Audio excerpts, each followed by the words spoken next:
Welcome to History Teller YT, where the past rises from the dust and speaks again. Today, you are about to enter one of the most dramatic, painful, and world-shaping chapters of human history, the Byzantine Iconoclasm. This was not just a debate about sacred pictures. It was a storm of faith and fear, politics and prophecy, blood and belief. It was a century-long war where emperors battled monks, where armies carried theology into war, where families were divided by ideology, and where art itself stood on trial. In the next journey, you will witness the rise and fall of emperors who believed they could reshape God's will, monks who chose exile and death rather than surrender their icons, an empire tearing itself apart from the inside, women protecting icons in secret at home, soldiers fighting wars believing theology would decide victory, economies collapsing and reborn, churches stripped bare and later reborn in glittering gold, families hiding icons under floors just to keep faith alive, and the moment when an entire empire finally said, "No more." This history will take you across courts, monasteries, battlefields, villages, palaces, and hearts. You'll hear the echo of prayers whispered behind closed doors, the clashing of beliefs, and the roar of an empire trying to save its soul. Iconoclasm reshaped Christianity forever. It changed art forever. It changed Europe forever. It changed the future of Russia, the Middle East, and even modern identity across faith traditions. If you want a story of faith versus power, emotion versus logic, humanity versus empire, then stay with me, because what you're about to hear is not only history. It is drama. It is philosophy. It is war. It is survival. This is the Byzantine Iconoclasm, the war against images. Only on History Teller YT. Let's begin. The Byzantine Iconoclasm cannot be understood without first understanding the world that produced it. Before the 8th century, the Byzantine Empire was a complex society struggling to preserve Roman tradition while also redefining itself as a fully Christian civilization. The inhabitants of Byzantium saw themselves as Romans, heirs of Caesar and Constantine, rulers of the Mediterranean and guardians of Christian truth. By the early 700s, the empire was surrounded by enemies and internal doubts. The rise of Islam, the loss of Egypt, Syria, and the Holy Land, and the damaging wars against the powerful Umayyad Caliphate created anxieties that shaped political and religious decisions. Constantinople had endured repeated sieges and crisis after crisis. Economic collapse, plague, famine, and social unrest. Ideas about faith were not abstract. They were tools for survival, identity, and legitimacy. Long before iconoclasm erupted, Christians used religious images in worship. Icons were painted representations of Christ, saints, the Virgin Mary, or biblical scenes. They were objects of devotion believed to mediate divine grace. For Byzantine Christians, icons were not just decoration. They were windows into paradise, channels of prayer, and symbols of protection during war.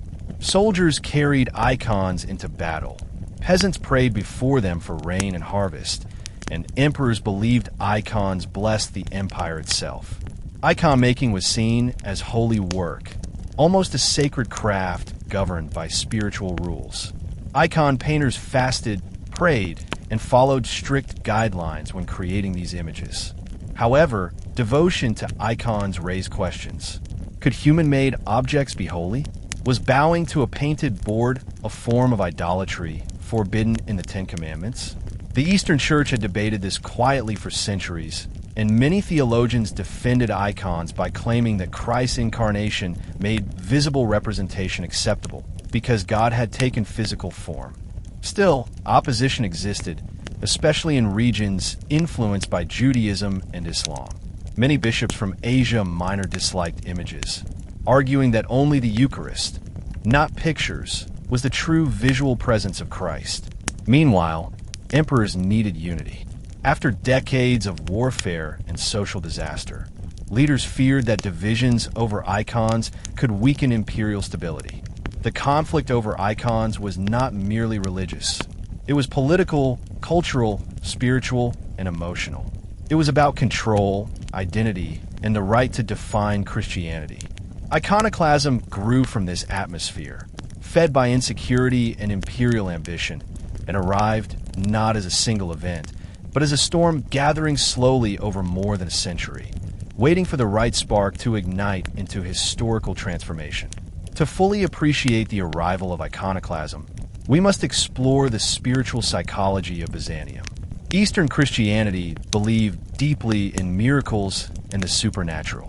Everyday life was filled with relics, bones of saints, scraps of holy cloth, pieces of the true cross, and icons were seen as living extensions of the divine.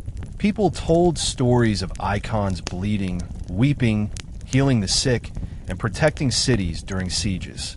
These miracles strengthened devotion, but they also created tension between elite theologians and ordinary believers. Urban clergy tended to support icons as tools for teaching the illiterate, while some rural bishops believed popular devotion had gone too far, turning into superstition.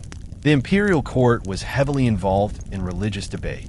Byzantine emperors considered themselves chosen by God, responsible for defending correct belief. Their authority included legislating on faith, something Western rulers could not do. This gave Byzantine imperial power a unique shape. Politics merged with theology. When emperors spoke on doctrine, they believed heaven spoke through them. This mindset would prove critical when iconoclasm emerged, because emperors felt entitled to dictate religious practice. Another major factor shaping early iconoclasm was military geography. The empire's strongest armies came from Asia Minor, the eastern provinces bordering the Muslim world. Soldiers and generals there lived near Islamic communities where religious imagery was banned. They sometimes questioned why Christians prayed before images while their Muslim enemies condemned such acts as paganism. Over time, some Eastern strategoi and bishops began whispering that icons offended God and caused military defeats. These whispers carried weight because Asia Minor officers were the backbone of Byzantine defense. If they rejected icons, their influence could not be ignored. External pressures also reshaped Byzantine thought. The rapid expansion of Islam stunned Christian leadership. Within a century, Muslim armies conquered Syria, Palestine, Egypt, Armenia, Mesopotamia, and North Africa, regions that had been Christian for centuries. The loss of Jerusalem especially traumatized believers, provoking concern that God had withdrawn his favor. Many asked, why had Christians lost holy lands? Was icon worship to blame? The Quran condemned images. Muslims ridiculed Christian art, and Byzantine prisoners returning from Arab captivity reported that Muslim rulers mocked Christian icons as foolish idolatry. Such humiliation seeped into imperial culture. Meanwhile, theological debates raged. The church had recently fought over Christ's nature in the Monophysite controversy, struggling to define how Jesus could be both divine and human. That debate left scars. People were exhausted by doctrinal arguments, yet another storm was coming. Icon defenders insisted that without icons, the incarnation itself was denied. If God chose to take a human body, why not allow his face to be painted? But opponents argued that Christ must not be reduced to an image. His divine nature could not be captured by pigment and wood. These unresolved tensions laid a foundation of fragility. As Byzantium moved toward the 8th century, the empire stood at a crossroads. Economically weakened, militarily threatened, and theologically divided, it entered a period where any strong idea, especially one backed by the emperor, could reshape the world. The stage was now set for the icon debate to explode into open conflict. In order to understand how iconoclasm rose, we must also examine how Byzantine worship functioned at the level of common life. Churches in Constantinople were filled with mosaics glittering with gold backgrounds, reflecting candlelight and incense smoke. Icons stood on iconostases, were carried through streets in processions, and adorned household walls. For the faithful, these images were not symbols alone. They were alive with presence. Pilgrims traveled from distant regions to visit particularly famous icons, such as the Hodegetria icon of the Virgin Mary, believed to protect the city from invaders. Devotion to Mary grew intensely after sieges by Persians and Arabs. Many attributed the survival of Constantinople to her help. Such beliefs strengthened icon veneration and made the idea of removing icons emotionally horrifying to the public. Artisans also depended on icon culture economically. Icon workshops supported painters, apprentices, woodcutters, pigment makers, quarry workers, merchants, and monastery communities. A war against icons threatened not only faith, but livelihoods. This ensured that opposition to future iconoclast policies would come not only from monks and theologians, but also from craftsmen whose trade and identity were tied to holy images. By the end of Leo's life, iconoclasm was firmly established, but the empire had not reached consensus. Although he believed his reforms had restored divine harmony, conflict continued to deepen. After his death in 741, his son Constantine V inherited a divided empire and a controversial religious program.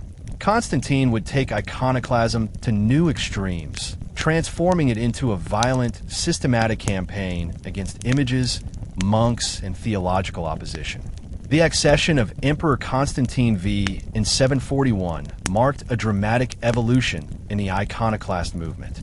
While Leo III, his father, helped shape the ideological structure of anti-icon belief, Constantine transformed that belief into a militant and aggressively enforced state doctrine. His reign is essential for understanding why the Byzantine iconoclasm became more than an imperial policy. Under Constantine, it became an emotional war, cultural revolution, and near civil conflict within Orthodox Christianity. Constantine inherited a divided society, loyalists who accepted icon removal, and a deeply rooted majority still emotionally devoted to icons. To maintain imperial control, he believed he had to eliminate theological opposition completely. Constantine V was highly educated, perhaps the most intellectually capable Byzantine emperor of his century. Fluent in Greek and Latin, skilled in philosophy, theology, and military command, he possessed a modern, systematic mind. His rational approach to Christianity rejected mystical imagery, monastic authority, and the supernatural claims attached to icons. Constantine insisted that icons encouraged superstition, distracted believers from Scripture, and weakened imperial unity. In his view, only the Eucharist and cross, not painted saints, should serve as visual expressions of faith. Immediately upon taking power, however, Constantine faced rebellion. In 742, Artabasdos, a general and Constantine's brother-in-law, launched an uprising, claiming legitimacy to the throne. This resistance drew strong support from iconophiles, those who supported holy images. Monks, bishops, and many citizens believed Artabasdos would restore icons and undo Leo III's reforms. For a moment, Constantinople itself fell under rebel control, and Artabasdos was crowned emperor. Constantine, forced into retreat, accused his enemies of conspiring with icon supporters to destroy the empire. When he regained the throne in 743, his policy of iconoclasm hardened dramatically. The rebellion shaped Constantine's psychology. He saw icon veneration not merely as theological error, but as political treason. His harsh reaction was fueled by a desire to prevent future rebellion, crush opposition, and stabilize his rule. Religious dissent became synonymous with disloyalty to the emperor. From this point forward, iconoclasm would be enforced with violence, propaganda, and administrative power. Constantine also believed that victory over the Arabs proved God favored icon rejection. Throughout his military campaigns, he presented himself as a divinely chosen warrior emperor. He achieved significant military success in Asia Minor and against the Bulgars. These victories, widely celebrated, strengthened his belief that rejecting icons secured divine blessing. Iconophiles argued that God supported faith in icons, but Constantine saw each triumph as evidence of the opposite. The cultural consequences of his worldview were enormous. Constantine wanted to reshape Christian worship into an intellectual and scriptural system free from emotional imagery. Instead of mosaics of saints, he promoted geometric art and cross ornamentation. Instead of celebrating miracle-working icons, he encouraged theological discussion and imperial hymns. He especially despised monks, believing that monasteries represented economic waste, moral laziness, and ideological rebellion. Monastic communities produced icons, influenced the masses, and publicly opposed imperial decrees.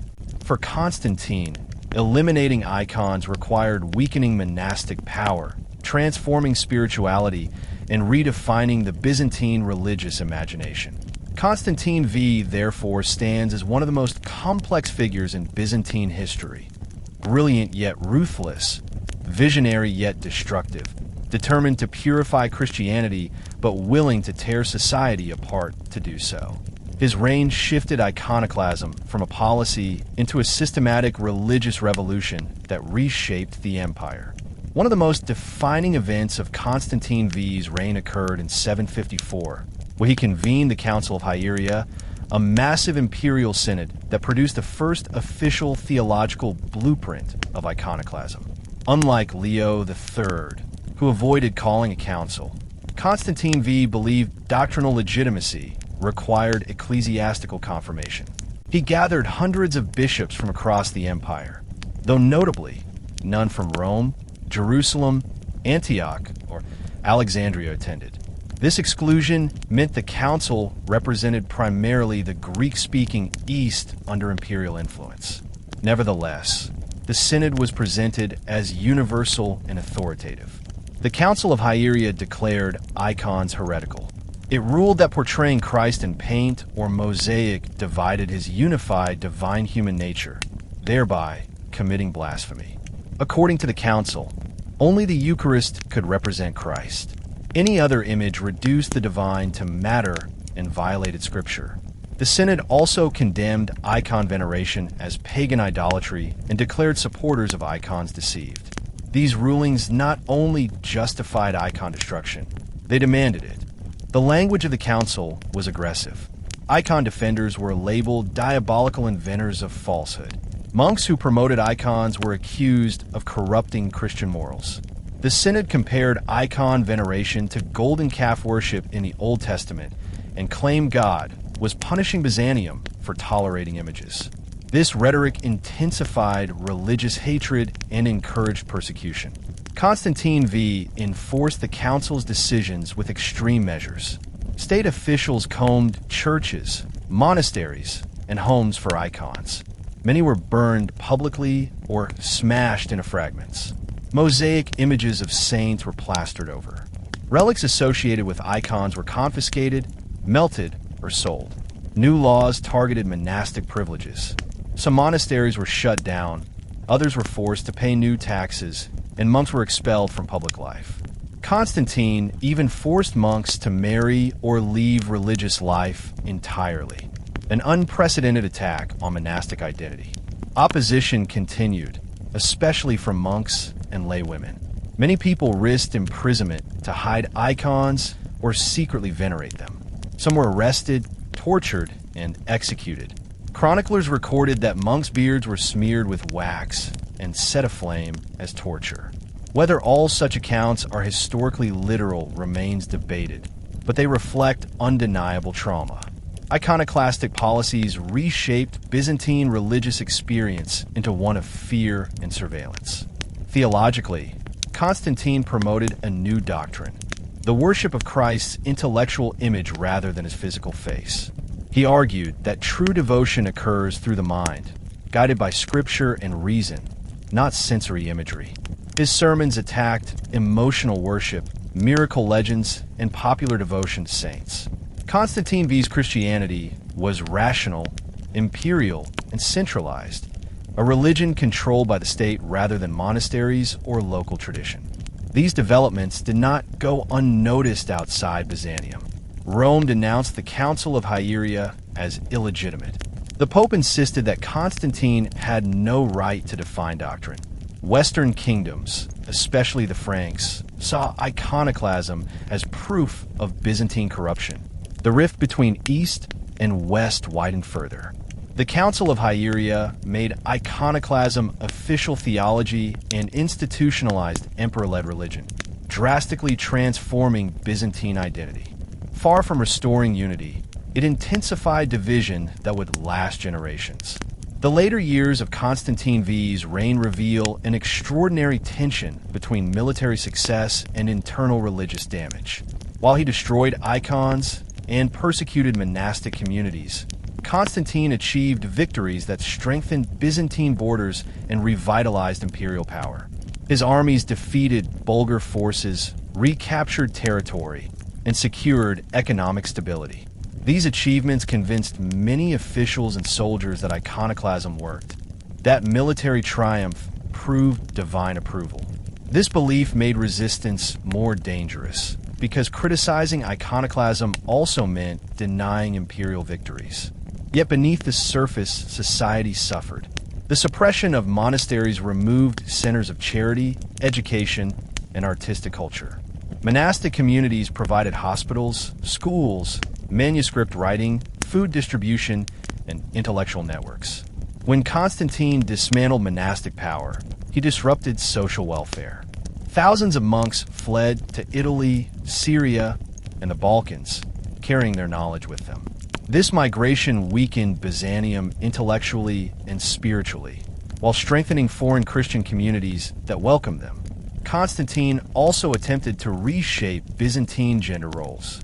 Women, particularly nuns and aristocratic patrons, were major supporters of icons. Many emperors relied on female support networks, but Constantine antagonized them. Sources describe women tortured, exiled, or stripped of property for displaying icons. Such violence undermined social stability and generated resentment across class lines. Public reactions were complex. Some citizens admired Constantine for military achievements and strong leadership. Others, especially urban and monastic populations, viewed him as a tyrant.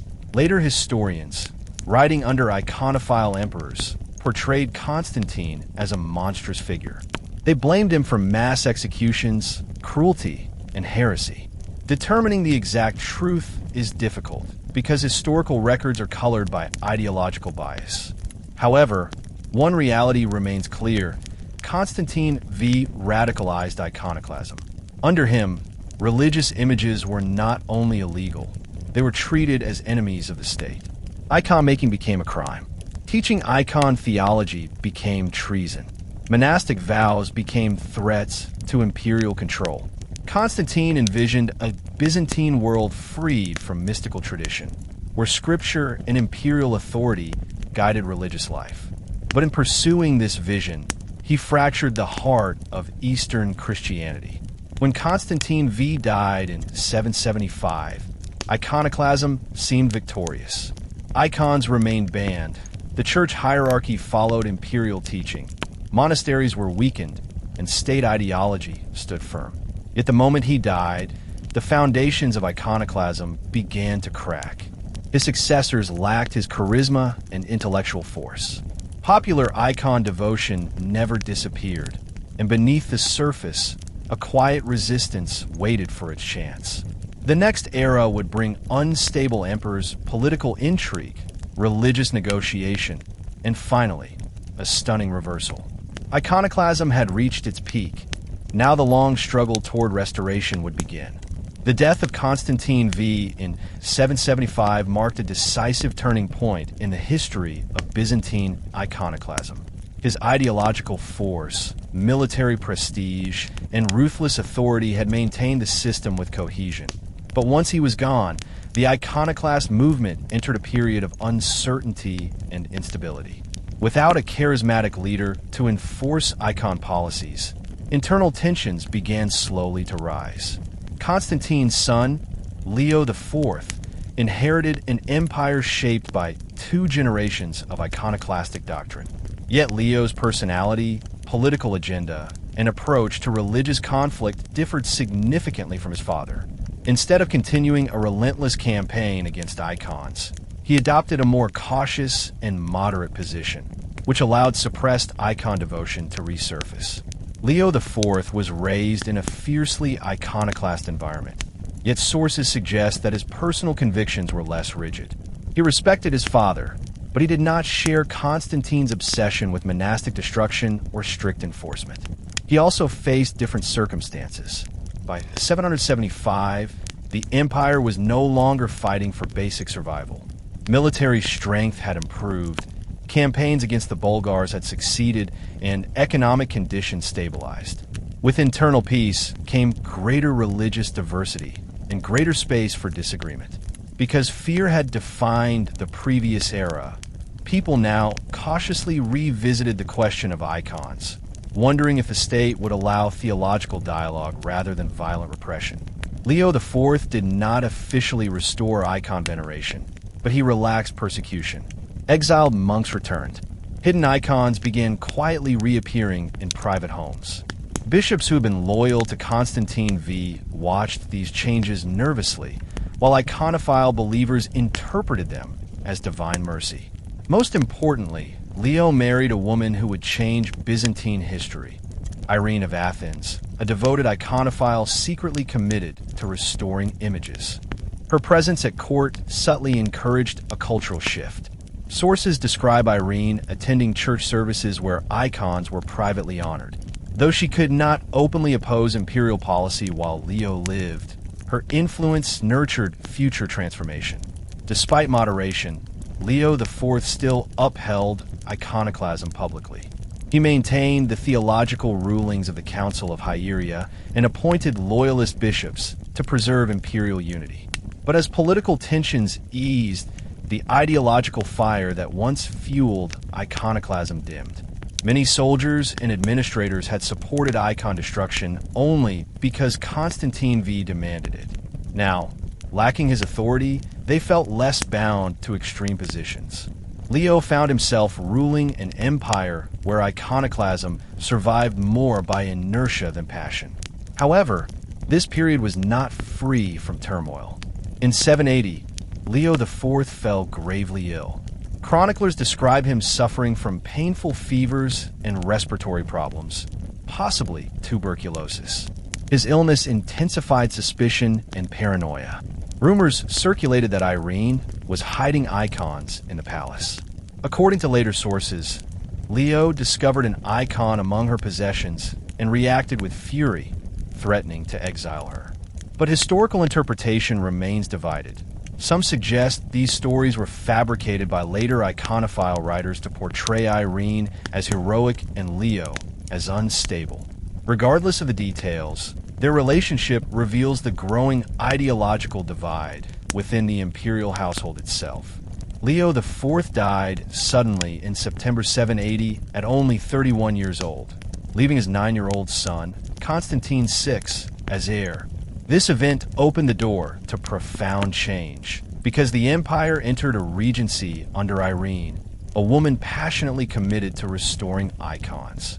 Once again, Byzantium stood at the beginning of a dramatic religious transformation, and the seeds for the end of the first iconoclast period were firmly planted. Following Leo IV's death, the Byzantine world transitioned into a politically fragile, yet ideologically explosive era. Irene, now Empress Regent, wielded power on behalf of her young son Constantine VI, and she intended to reverse decades of icon destruction. Irene of Athens remains one of the most remarkable figures in medieval history. Shrewd, diplomatic, fearless, and willing to challenge tradition. Although she faced powerful iconoclast authorities, she gradually built support for restoration. Her regency was not simple. Iconoclast officers dominated the military, especially in the Anatolic and Thracian themes. These soldiers had served under Leo III and Constantine V, and many believed iconoclasm represented holy truth. They resented Irene's iconophile sympathies and feared losing ideological power. Some generals plotted rebellion, arguing that Irene, as a woman, had no right to rule. In Byzantine culture, Female leadership was naturally controversial. Yet Irene neutralized these threats by balancing diplomacy with strategic ruthlessness. She used marriage alliances, church influence, and careful negotiations to weaken potential enemies. One of Irene's first major acts was reinstating Patriarch Teresios, a trusted iconophile advisor. Teresios played a central role in developing theological arguments for restoration. Rather than immediately overturning iconoclasm, Irene pursued gradual reform. She wanted legal, ecclesiastical, and doctrinal legitimacy, not chaotic revolt. Therefore, she planned a new ecumenical council to replace the Council of Hieria and establish icon veneration as official Christian doctrine. Education and literacy must be considered too. Most Byzantines could not read. Churches relied on icons for teaching scripture visually. Stories of Christ's life, Old Testament miracles, martyrdoms, and spiritual parables. For a population without books, icons were the Bible in color. Removing them meant spiritually blinding the masses. Monks argued fiercely that destroying icons would destroy instruction for generations. At the same time, superstitious practices developed. Some people scraped paint from icons and mixed it into water, believing it would cure illness. Others wore tiny icon plaques as magical charms. Critics saw these behaviors as proof that society had fallen into idolatry. They warned that if the empire did not purify its faith, divine punishment would continue. This argument would become a favorite tool of iconoclast emperors. The papacy in Rome adds another dimension. Western Christianity supported icons strongly. Popes praised them as essential to worship and condemned attempts to remove them. This East-West disagreement was more than theological. It deepened political hostility. When Rome later refused to support Byzantine iconoclast emperors, relations between the two branches of Christianity deteriorated sharply, paving the path toward the future Great Schism. Even in this early stage, tensions simmered beneath the surface. Cultural identity, imperial pride, spiritual fear, economic stakes, theological confusion, external humiliation, and the weight of tradition all converged to form a powder keg. All it needed was a spark, and that spark would come from a powerful emperor convinced that God demanded dramatic change. When discussing the true beginning of Byzantine iconoclasm, historians almost universally point to the reign of Emperor Leo III, also known as Leo the Isaurian, who ruled from 717 to 741. His rise to power was dramatic and shaped by military necessity. Born in the rugged region of Isauria, in Asia Minor, Leo was closely connected to the eastern frontier, where armies constantly battled Muslim forces. His worldview formed in a climate of war, religious exposure, and cultural pressure. Leo witnessed firsthand how Islamic societies criticized Byzantine religious imagery and viewed Christian icon worship as proof of polytheistic corruption. This experience influenced his thinking more than later sources sometimes admit. When Leo took control of the empire, Byzantium was nearly collapsing. In 717, just months after his coronation, Constantinople faced an immense siege by a massive Umayyad fleet and army. The city had already been exhausted by decades of conflict, famine, plague, and internal rivalries. Many believed the empire stood on the brink of destruction. Yet under Leo's leadership, Constantinople endured. Through military skill, the use of Greek fire, and cooperation with the Bulgarians, the siege was broken in 718. This victory saved Byzantium, preserved Christian Europe, and elevated Leo to legendary status. But the trauma of those battles shaped his view of divine judgment. He believed that the empire survived not because of chance, but because God had granted mercy. Leo concluded that his mission was not only military restoration, but spiritual purification. A major turning point in his thinking may have been a devastating volcanic eruption in the Aegean Sea around 726, near the island of Thera, modern Santorini. The eruption caused earthquakes, ash clouds, and tidal waves. Many Byzantines interpreted these natural disasters as warnings from heaven. Medieval societies deeply linked cosmic events with divine wrath. Leo saw the destruction as a sign that God was displeased with his people, and he started to search for causes. His attention turned to the veneration of icons. Several advisors, especially from the military districts of Asia Minor, supported anti-icon views. These regions, constantly at war with Muslim enemies who rejected all religious imagery, have been influenced by icon hostility for decades. Many officers believed icons weakened Christianity and handed ideological arguments to Islam. They argued that Christians should purify their faith to regain God's protection. Leo agreed. He believed icons violated biblical commandments against graven images and that eliminating them would restore divine favor. Leo began slowly. In early speeches and sermons, he hinted that icons were problematic. He urged moderation, not destruction, arguing that Christians have become excessively dependent on painted images. But even these comments sparked controversy. Saints, monks, and bishops who loved icons reacted with alarm. Both common people and clergy feared that their spiritual world was being threatened. Still, Leo believed reform was necessary.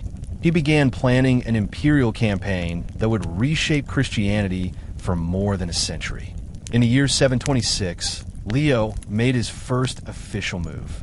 According to later chroniclers, he issued a public order condemning the veneration of icons and demanding that people elevate their faith beyond material images.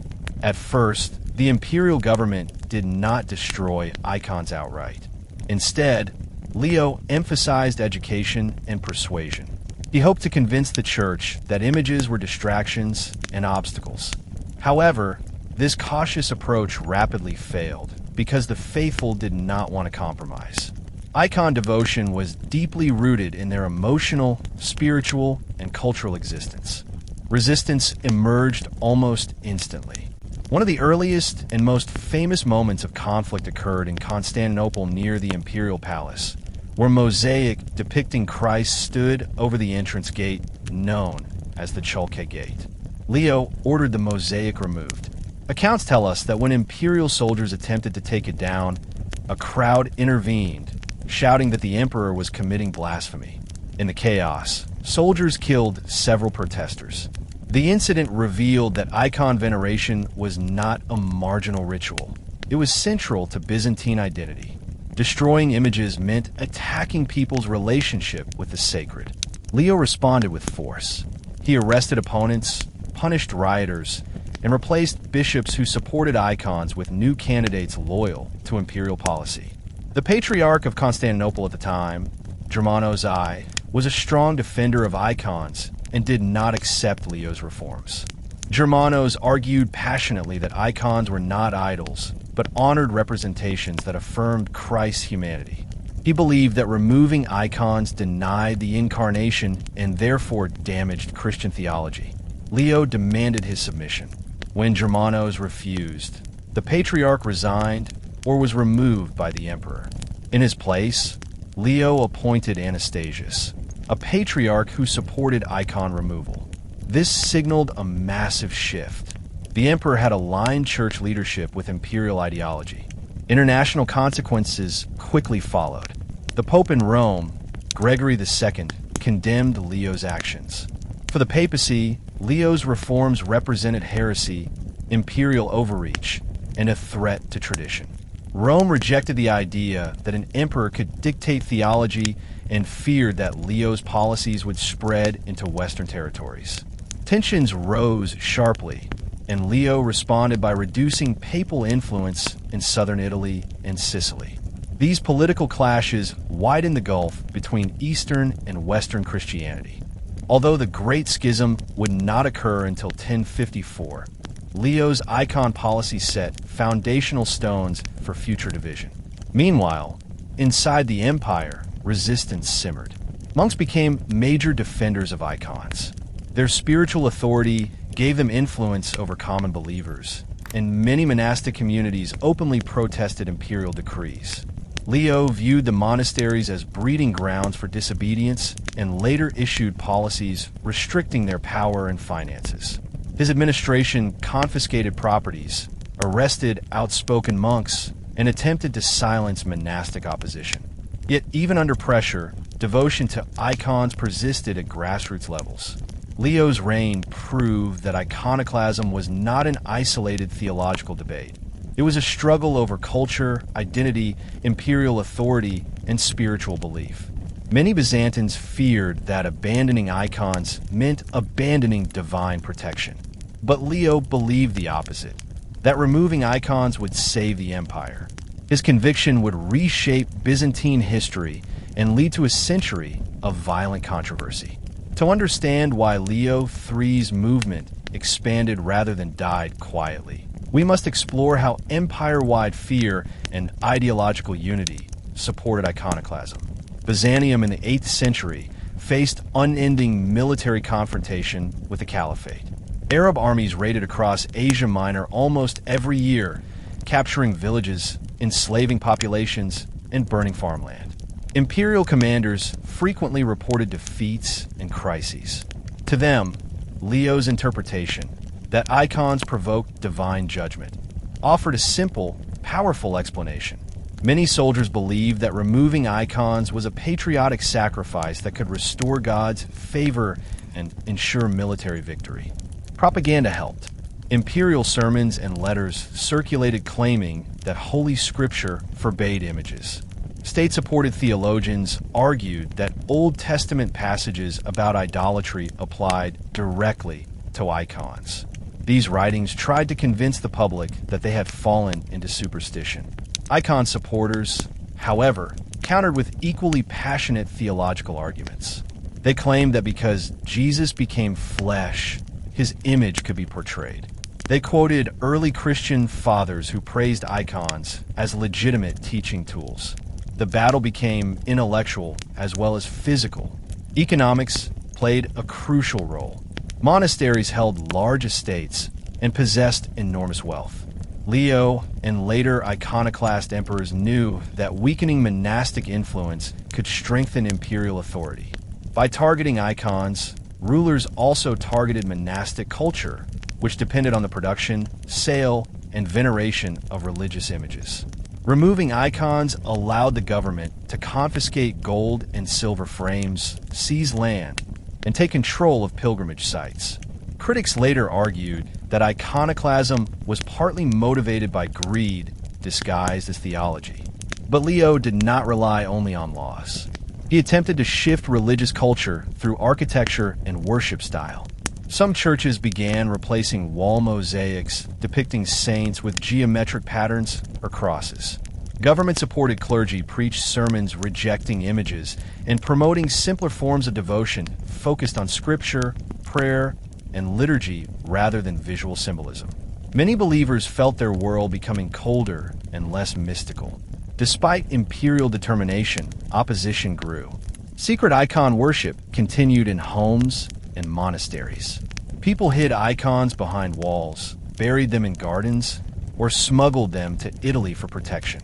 Women, in particular, played a major role in preserving sacred images.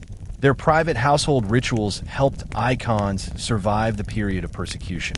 Thus, iconoclasm's legal legacy includes strengthened canon law, weakened Caesaropapism, clarified jurisdiction, and long-term constitutional reform. The political implications of iconoclasm extend beyond legal codes. They reshape how we understand imperial identity. Byzantine emperors before the 8th century derived legitimacy from tradition, military success, and symbolic continuity with Roman emperors. Iconoclasm altered this formula. Emperors began claiming legitimacy based on theological innovation. They no longer only defended faith, they defined it. Leo III emerged during military crisis, presenting himself as a prophet-like ruler chosen to save the empire. His icon reform portrayed him as spiritual guardian rather than political administrator. Constantine V intensified this claim, cultivating a warrior saint public image. He asserted his reign represented a return to purity. Propaganda presented iconoclasm as divine revelation received by emperors rather than church councils. These ideological shifts damaged imperial stability. By tying legitimacy to controversial theology, emperors created new civil conflict. Rebels like Artabasdos rallied icon supporters to challenge imperial succession. Irene used icon restoration to justify replacing her son. Leo V used icon revival to legitimize overthrow. Emperor Theophilos continued this pattern. He embraced intellectual iconoclasm to distinguish his rule from his father's moderate approach. Yet his military failures weakened ideological claims. When he died, icon restoration discredited imperial theology. The triumph of orthodoxy reversed imperial identity. Instead of defining doctrine, emperors now served as protectors of tradition. They swore to uphold ecumenical councils rather than reinterpret them. This marked a major political transformation. Iconoclasm also shaped imperial bureaucracy. New offices were created to manage icon removal, artifact confiscation, and monastic supervision. After restoration, these offices dissolved or became ceremonial positions.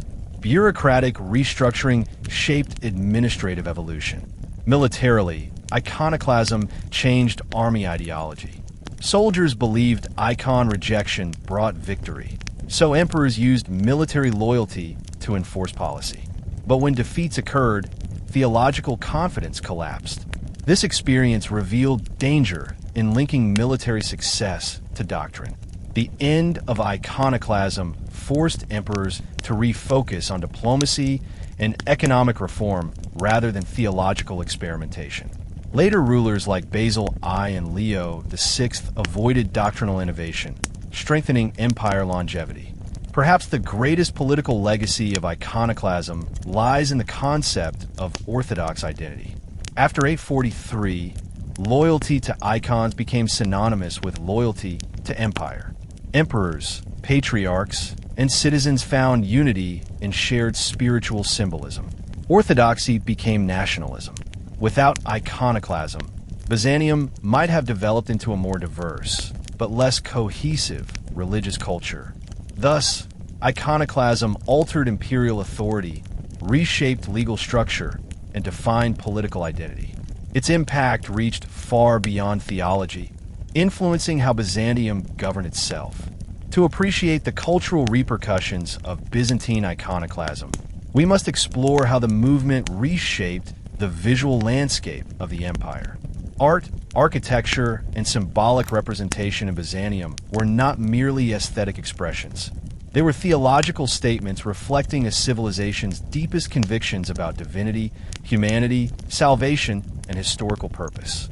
Because icons functioned as material theology, their destruction and subsequent restoration transformed Byzantine self-understanding.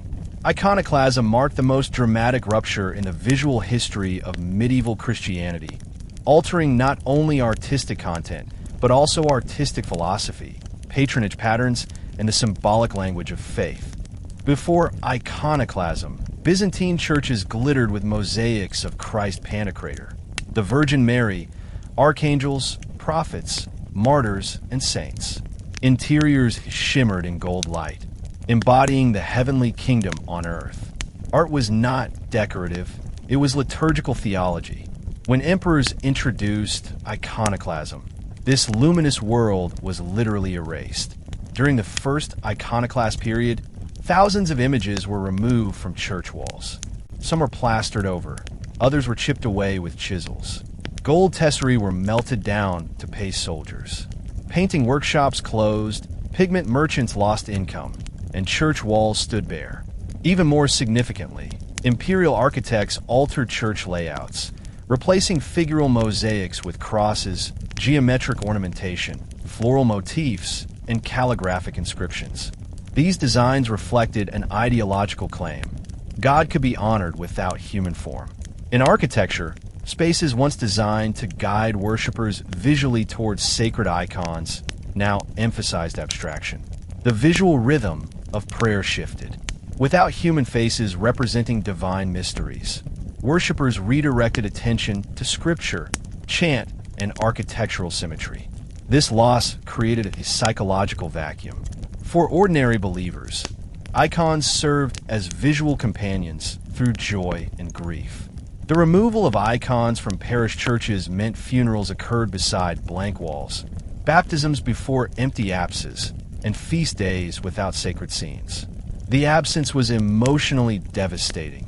Silence replaced color, mystery replaced imagery, and many reported feeling abandoned by the saints they once saw watching over them.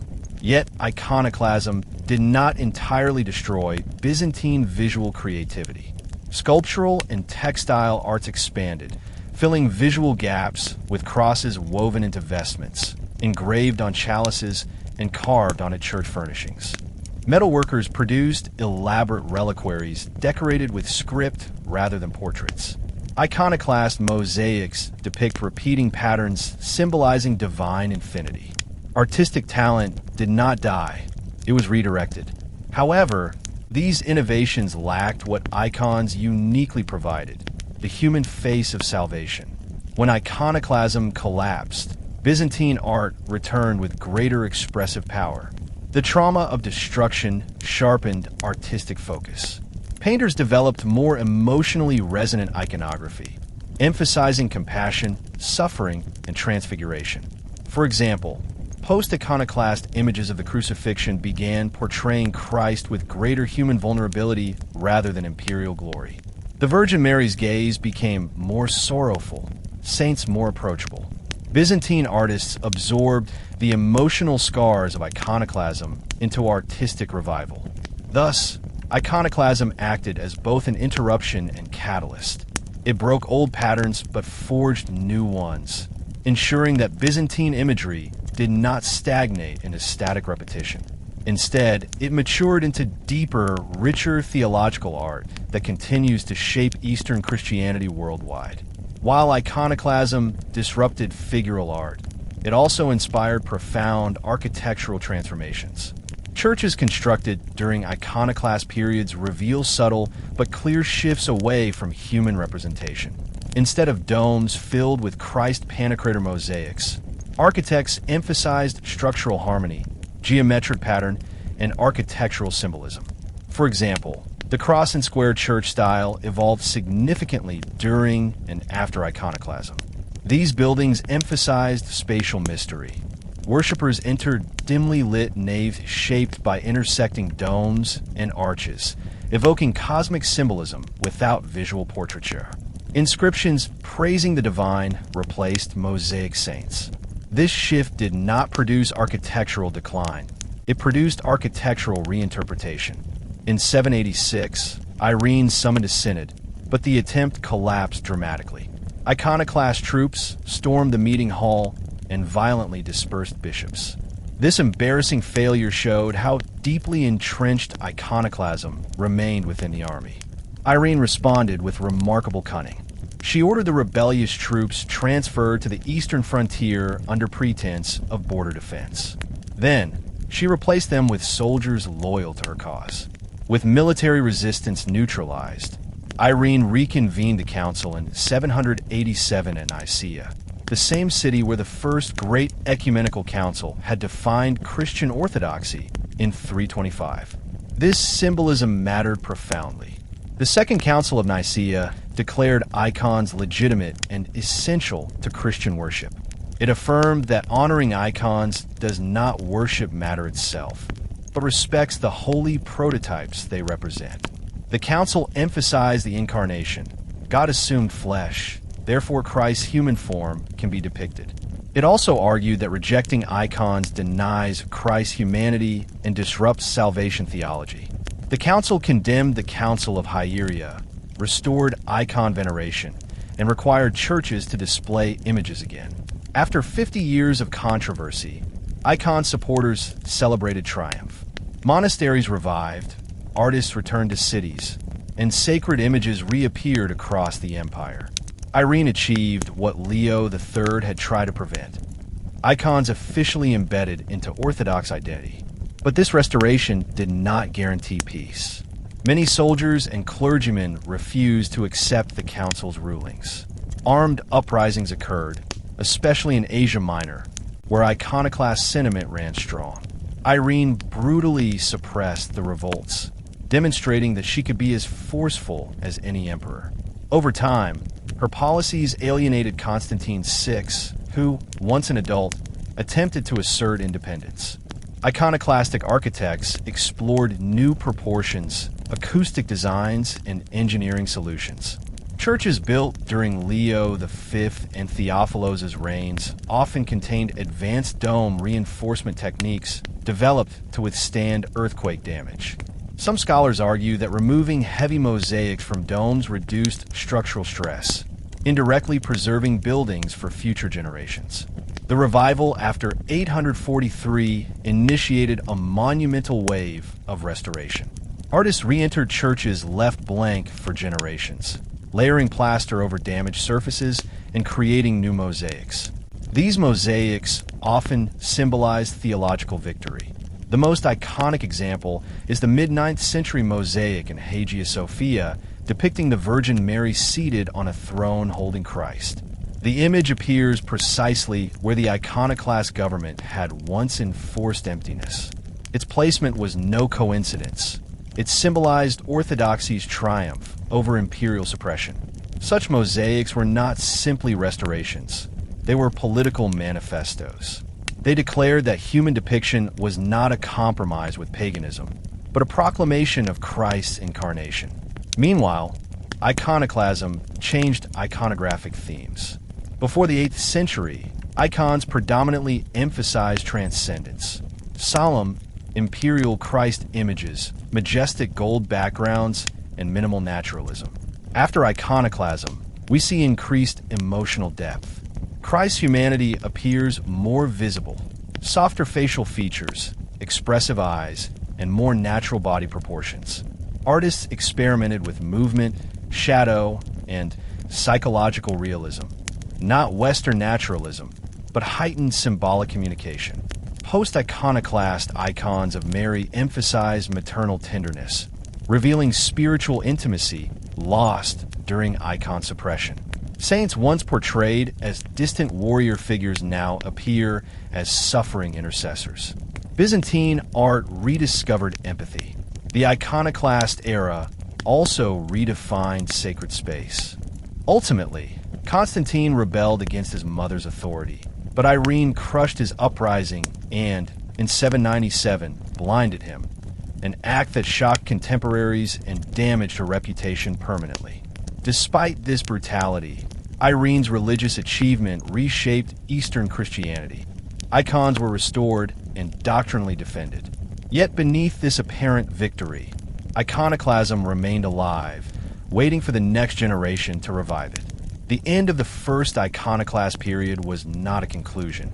It was a pause before an even deeper conflict. The decades following the Second Council of Nicaea were marked by political volatility, imperial ambition, diplomatic pressure, and theological struggle. Although icons had been restored, the empire was far from united. Irene's reign ended in 802 when a palace coup replaced her with Nicephoros's, a financial reformer focused on stabilizing the empire rather than enforcing icon policy. His rule, followed by a series of rapid imperial turnovers, created an unstable environment where icon theology remained vulnerable. Nicephoros respected the council's decisions, but did not champion icon veneration aggressively. His priority was survival. The empire faced brutal Bulgar warfare, taxation crises, and administrative exhaustion. War with the Bulgars led to Nicephoros' death in 811, when he was slain in battle, an event that horrified Constantinople. His skull was reportedly turned into a drinking cup by the Bulgar ruler Krum. Such humiliation revived old anxieties about divine punishment that earlier iconoclast emperors had manipulated. Successors like Michael Irangabe and Leo V the Armenian grappled with military disasters against Bulgars and internal political instability. Every defeat provoked theological reflection. As Byzantines suffered losses reminiscent of earlier crises, some again began to blame icons. Soldiers questioned whether Irene's restoration had angered God. Clergy sympathetic to iconoclasm resurfaced, whispering that only a return to Leo III's policies could save Byzantium. In 813, Leo V ascended the throne. His mindset had been shaped by military catastrophe, and he concluded that the empire must renew iconoclasm to regain divine favor. Modern historians debate whether Leo V genuinely believed in iconoclasm or simply used religious controversy for political advantage. Regardless, his decision launched the second iconoclast period, beginning around 815. The seeds of this revival were planted in the transitional era described above. Although icons have been legally restored, the empire lacked doctrinal consensus. The aristocracy remained divided. Monastic authority was feared by secular officials, and frontier armies idolized the memory of Constantine V. Irene's council had not changed the hearts of many soldiers who remembered victories under iconoclast emperors. During the early 9th century, external influences also mattered. Relations between Byzantium and the Western Empire led by Charlemagne caused political stress. When the Franks rejected Irene's claims of ecumenical legitimacy, Byzantine intellectuals grew defensive. Some worried that the West now controlled Christian identity, and iconoclasm became a tool to assert independence. Thus, the period after Irene was not simply calm restoration. It was a delicate and unstable era, full of tension that would explode again. Despite theological reasoning, human psychology played a defining role. Fear, nostalgia, ambition, and nationalism drove iconoclasm back into imperial politics. As the 9th century unfolded, Byzantium prepared to enter a second, more complex phase of iconoclasm, one shaped not by Constantine V's ideological fury, but by political calculation, military fear, and philosophical reinterpretation. The empire would once again tear itself apart over images, proving that the question of icons was never just about pictures. It was about the soul of Christianity, imperial power, and the deepest emotional identities of a civilization that believed history unfolded beneath the gaze of heaven. The revival of iconoclasm at the beginning of the 9th century reflects how deeply the Byzantine state linked religious belief to military fate. By the year 813, the empire had entered another period of crisis. The Bulgars were inflicting catastrophic defeats on Byzantine forces, and political instability spread through Constantinople. Against this background, Leo V the Armenian seized the throne, ruling from 813 to 820. Leo had risen through the military ranks, sharing the frontier worldview shaped by decades of warfare along the empire's eastern and northern borders. Like Leo III and Constantine V before him, he believed military circumstances reflected divine approval or anger. Since Irene's restoration of icons in 787, Byzantium had experienced humiliation and defeat, and Leo interpreted these events as signs that God rejected the return of image veneration. In his mind, restoring iconoclasm would restore divine blessing. Upon taking power, Leo V began investigating earlier imperial history, particularly the reigns of Leo III and Constantine V. He admired their military successes and ideological consistency. Sources describe him studying documents and theological writings that defended iconoclasm, and surrounding himself with advisors sympathetic to the cause. One of the most influential among them was the future patriarch John the Grammarian, a highly educated scholar and articulate critic of icons. Under Leo's influence, John argued that iconoclasm was not merely a political tool, but necessary spiritual purification. Leo V viewed icon veneration as a dangerous superstition capable of leading the empire back to chaos. Yet he proceeded cautiously, remembering how the first iconoclast period sparked revolts and strong monastic resistance. Instead of immediately destroying images, Leo sought to build legitimacy. He reopened public debates on icon theology, invited scholars to imperial discussions, and examined scriptural passages that condemned idolatry. He encouraged clergy to challenge orthodox icon doctrines and sermons. Through slow preparation, he laid intellectual groundwork for a renewed anti-icon policy. The patriarch at the time, Nicephorus I, was an iconophile. Leo demanded that Nikephoros reconsider his position. When Nikephoros refused to abandon the rulings of the Second Council of Nicaea, Leo deposed him and exiled him. This act signaled a shift toward full-scale religious transformation. With Nikephoros removed, Leo installed the scholar-theologian Theodotus I, grandson of Constantine V, strengthening the ideological bridge between the two iconoclast eras. Shortly afterward, Leo issued imperial decrees reinstating iconoclasm. Although he avoided extreme violence, icons were taken down from churches, public worship involving images was banned, and iconophile clergy faced growing restrictions. Stories circulated that icons were once again removed from palace gates, echoing Leo III's earlier removal of the Chalked Gate mosaic. Some believers wept in the streets, mourning as if losing family members. Others hoped that returning to iconoclasm would bring stability after years of turmoil. This new era of iconoclasm differed from the first. Leo's program was less emotionally violent and more administrative. He focused on law, structure, and theology rather than mass persecution. Nevertheless, his reforms reignited old animosities between monks, clergy, and government. Monks began defying imperial commands again. Some refused to remove icons. Others smuggled images into remote monasteries for safekeeping. Secret worship continued in homes and mountain communities. The larger population experienced uncertainty. Many Christians had grown up venerating icons restored under Irene, and now their children were told that such devotion was sinful. The psychological strain was intense. Icon debates shaped identity at every social level: army, court, clergy, artisans, peasants, and intellectuals. Leo V's death in 820, murdered during Christmas Mass, plunged the empire back into political chaos. His successor, Michael II, inherited iconoclasm, but his interpretation would alter the conflict dramatically.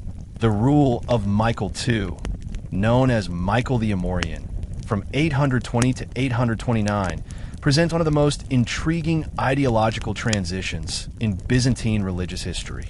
Unlike Leo V, Michael was not a passionate iconoclast reformer. Instead, he was a practical administrator and military leader concerned primarily with preventing civil collapse. His reign began violently. He overthrew Leo V and secured power through a conspiracy that led to accusations of treachery. This controversial beginning pushed Michael to prove political legitimacy, and adopting iconoclasm appeared useful. Michael II publicly supported icon removal, but privately wished to ease the social conflict created under Leo. While he agreed that icons should not be venerated, he opposed the brutal persecution associated with Constantine V's era. He famously declared that faith could not be forced and attempted to compromise with iconophiles, offering imprisoned monks freedom if they pledged loyalty. However, he remained firm that icons would not return to churches. This attempt at moderation pleased no one. Iconophiles resented his restrictions, and strict iconoclasts viewed his tolerance as betrayal. One of Michael's greatest challenges came from Thomas the Slav, who led the largest rebellion since the 8th century. Thomas gained enormous popular support from Anatolia to Syria, calling himself emperor and demanding reforms. Many suspected that Thomas supported icons. Others believed his rebellion was motivated purely by economic and regional dissatisfaction. Regardless, Thomas's revolt nearly ended Michael's rule.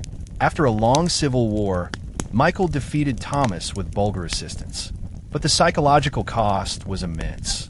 Byzantium entered a state of deep exhaustion, with military losses, famine, and civil deaths devastating the heartland. Michael II's icon policies reflect this exhaustion. He lacked the resources or desire to destroy icons with Constantine V's ferocity. Instead, he imposed legal bans, restricted monastic influence, and tolerated passive resistance. His religious thinking emphasized unity over perfection. If Byzantines continued arguing about icons, they would never rebuild their empire. But the strategy backfired. Both iconophile communities and iconoclast hardliners criticized him. One particularly interesting aspect of Michael's reign is his foreign diplomacy. He improved relations with Western Europe and the papacy, hoping to ease tension between Rome and Constantinople. The Pope urged restoration of icons, but Michael refused, fearing that abandoning iconoclasm would anger the army. This military dependency defined the second iconoclast period. While the first iconoclasm emerged from theological tension and imperial authority, the second was driven by military identity.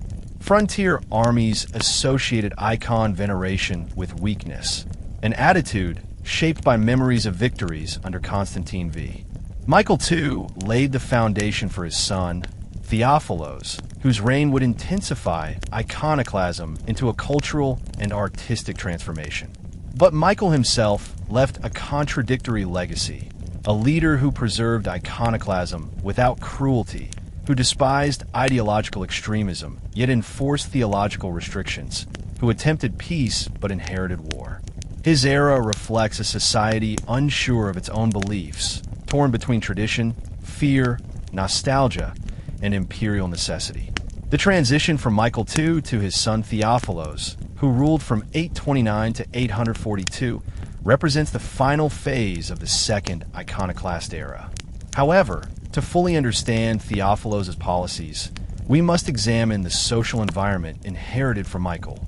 The empire at this time was exhausted by decades of war, rebellion, and theological instability. Icon debates had become central to Byzantine identity.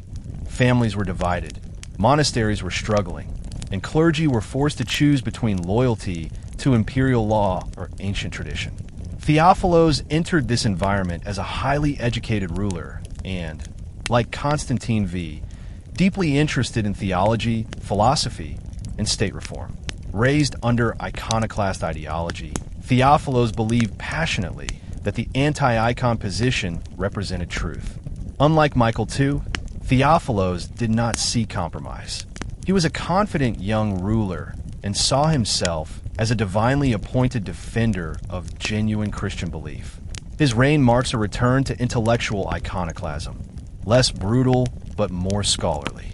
Court scholars produced works condemning icons as irrational superstition and elevating the spiritual purity of invisible worship. Theophilos surrounded himself with theologians trained in Greek philosophy, logic, and biblical analysis. These scholars argued that images reduced God to material form and therefore undermined divine transcendence. Theophilos also revived the use of state imagery to express imperial theology.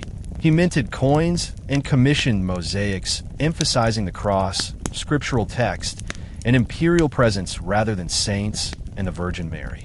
In doing so, he replaced icon images with imperial symbols, reshaping Byzantine visual culture. However, the second iconoclast period under Theophilos never reached the violent extremes of Constantine V. The empire simply lacked the resources for mass persecution. Still, notable acts occurred. Monks were exiled, manuscripts defending icons were burned, and some iconophile leaders suffered imprisonment. Most importantly, Theophilos banned public icon veneration completely, ensuring that churches remained free of imagery for over 2 decades. Outside Byzantium, the empire's enemies observed these developments with interest. Muslim chroniclers mocked Christian divisions, pointing to iconoclasm as evidence of doctrinal instability. Western Christians condemned Theophilos, calling him a heretic and accusing the Byzantine Church of abandoning apostolic truth. Ironically, these accusations helped strengthen Byzantine iconoclasm. Imperial officials responded by insisting that Rome did not control Christian identity. Despite ideological commitment, Theophilos faced major problems. Arab forces continued attacking Byzantine territory, capturing cities and taking slaves. The empire struggled to defend itself, and whispers spread that iconoclasm did not, in fact, bring divine protection. Many soldiers questioned whether the old victories had occurred because of Constantine V's military skill rather than his religion. By the time Theophilos died in 842, He left behind a fragile empire ruled by his young son, Michael III, and his wife, Empress Theodora. Unlike Irene earlier, Theodora was secretly iconophile. Her regency created the conditions for the dramatic restoration of icons in 843, an event celebrated in Byzantine memory as the triumph of orthodoxy. The death of Emperor Theophilos in 842 marked the end of an era. Iconoclasm had dominated Byzantine theology, culture, and state identity across two distinct periods for more than 100 years. The empire had experienced brutal theological wars, monastic purges, executions, exile, political upheavals, and massive social divisions. Yet, by 842, exhaustion had weakened the movement. Theophilos' reign, though intellectually sophisticated, could not provide the ideological certainty or military success that earlier emperors like Constantine V had used to defend icon policies. When he died at just 28 years old, the Byzantine Empire stood at a crossroads once again. His son, Michael III, was only 2 years old. With a child ruler on the throne, the real power of government fell to his mother, Empress Theodora, a figure destined to shape the end of the iconoclast era. Theodora was a woman of deep religious conviction and, unlike her husband, was committed to icon veneration. Her beliefs were rooted in her family background and personal piety. However, she could not simply overturn iconoclasm immediately. A sudden reversal risked rebellion from the army and government officials loyal to Theophilos' policies. The empire, still traumatized by decades of doctrinal conflict, needed stability. Therefore, Theodora and Patriarch Methodios, who would soon lead the church, adopted a careful, political approach toward icon restoration. The first challenge came from iconoclast clergy and court advisors. Many of Theophilos' supporters remained influential, and some believed Theodora would continue his policies out of loyalty. Early chroniclers claim that Theodora promised to maintain iconoclasm to protect her husband's reputation. Whether this is truth or myth remains unclear, but it exposes the complexity she faced. The empire did not want to publicly disgrace a deceased emperor, especially one who had ruled during times of military struggle. Meanwhile, supporters of icon veneration, especially monks, saw Theophilos' death as a providential sign. They believed the empire had reached the end of a long night of oppression, and a new dawn was approaching. Yet the restoration movement required more than religious desire. It needed political alliances strong enough to overcome resistance. Key among these allies was Theoctistos, a senior minister and statesman who supported icon veneration. His influence in the regency government helped strengthen the iconophile faction. Theodora also had support from influential noblewomen, clergy, and monastic networks, groups who had endured persecution and were eager to restore traditional worship. But a huge obstacle remained: the imperial army. Soldiers stationed in the eastern provinces still admired Leo V and Constantine V. They believed icons weakened discipline and encouraged superstition. The regency had to avoid provoking military revolt. So, instead of direct confrontation, Theodora adopted a strategy rooted in negotiation and compromise. By 843, as political confidence strengthened, the government announced preparations for a church council to restore icons officially. The iconoclast Patriarch John the Grammarian was deposed and replaced by Methodios, an iconophile monk who had suffered imprisonment under Theophilos.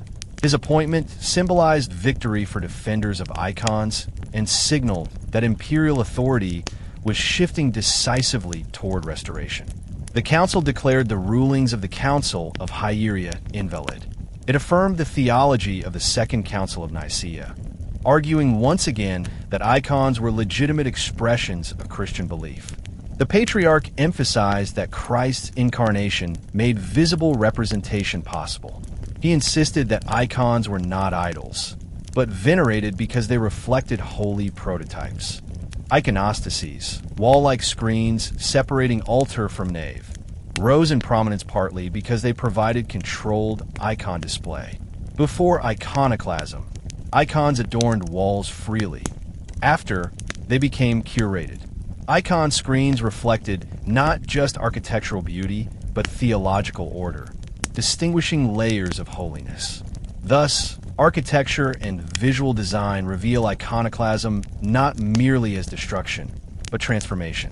Its memory shaped spatial theology, restructuring how Byzantines physically encountered divine presence.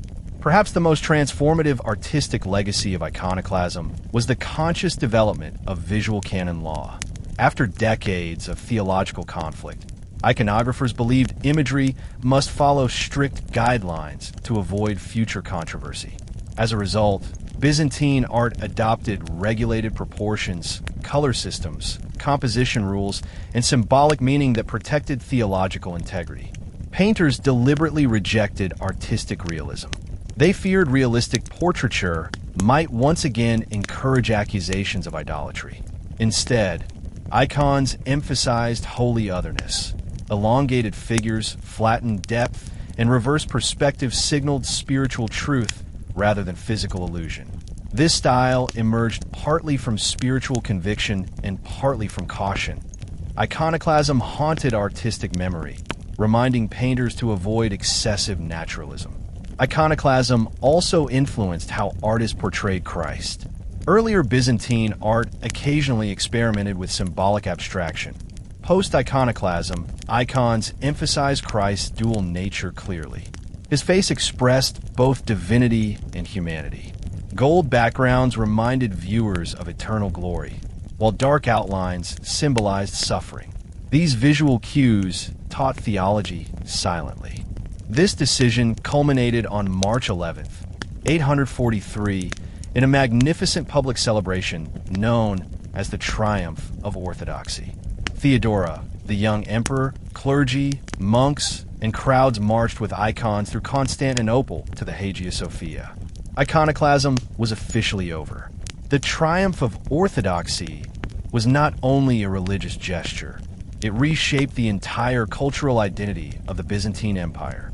The celebration defined orthodoxy not merely as correct belief, but as victory over heresy, imperial oppression, and spiritual darkness. The restoration of icons symbolized rebirth. The procession moved through streets that had once echoed with fear, replacing trauma with celebration. People carried famous icons long hidden in secret rooms or buried beneath monastery floors. Weeping crowds kissed the images, singing hymns praising God for deliverance. Yet this moment also marked the beginning of difficult healing. The trauma of iconoclasm had fractured families, destroyed monasteries, and corrupted trust between church and state. The church faced the enormous task of rebuilding religious unity and repairing damage to sacred art and theology. Monasteries previously closed or confiscated had to be restored. Monks who fled to Italy or the Middle East were invited to return. The Restoration movement encouraged a new flowering of Byzantine art. Icon painters, seeing their vocation transform from a legal practice to divine mission, revived ancient artistic traditions. Many scholars believe this era laid foundations for the famous Macedonian Renaissance in Byzantine culture. Artists studied older icon styles and experimented with new techniques, producing more sophisticated faces, emotional expressions, and theological symbolism.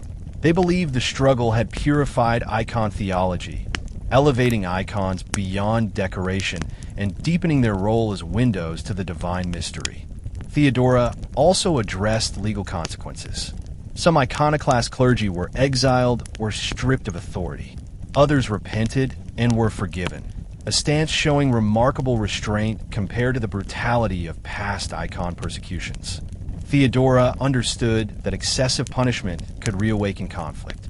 She wanted a unified Christian empire rather than a new cycle of vengeance. The Patriarch Methodios also faced a major theological challenge: how to define forgiveness for those who rejected icons. The Church adopted a policy acknowledging human weakness rather than condemning unbelievers eternally. This compassionate approach helped reduce social bitterness and allowed communities to rebuild trust. However, not everyone welcomed the restoration peacefully. Regions near the eastern frontier, where military culture remained deeply iconoclast, resisted. Some soldiers protested icon presence in military chapels. Others refused to venerate new images. The government responded not with brutality, but administrative pressure, gradually phasing out resistance through education and assimilation. Importantly, the triumph of orthodoxy also redefined imperial theology. The emperor was no longer considered the supreme interpreter of doctrine. Instead, the church regained authority over faith. After two iconoclast periods where emperors controlled theology, the Restoration asserted that divine truth transcended political power. This reshaped the balance between church and state in Byzantium for centuries. Foreign diplomacy also shifted. The West, especially the Frankish Empire and the papacy, approved the end of iconoclasm. This relieved decades of religious tension. Although political disputes with the West continued, the shared belief in icons strengthened cultural connection between Eastern and Western Christians. Ironically, the end of iconoclasm increased Byzantine prestige. It was now seen internationally as a defender of ancient Christian tradition. Theodora's reign, however, was not eternal. She served as regent until Michael III matured, and eventually political factions accused her of abusing authority. But the Church never forgot her achievement. The Orthodox liturgical calendar honors her as a saint, recognizing her pivotal role in saving icons and restoring spiritual unity. Iconoclasm, though defeated, left deep scars. The empire had transformed, emerging with a stronger sense of spiritual identity, enriched theological tradition, and a powerful artistic legacy. The aftermath of iconoclasm fundamentally reshaped Byzantine history, setting cultural and theological patterns that continued for centuries. The restoration of icons did not simply return Byzantium to earlier practices. It produced a new, more self-conscious religious identity. Icons now symbolized not only theology, but victory over persecution. They became proof that orthodoxy had triumphed over heresy and imperial error. This perception deeply influenced future Byzantine spirituality. The idea of orthodoxy as guardianship over divine truth strengthened. Clergy, monks, and artists believed that icons represented sacred heritage, defended by martyrs whose sacrifices validated icon veneration. New feasts and hymns commemorated the struggles of icon defenders like Patriarch Germanos, John of Damascus, and Theodore the Studite. Their writings, once suppressed, became foundations for Orthodox theology. The return of monastic influence also shaped Byzantine society. Monasteries, once persecuted, emerged as centers of learning, charity, and cultural preservation. They copied manuscripts, educated children, cared for the sick, and produced icons. Their renewed authority stabilized religious life and challenged imperial power.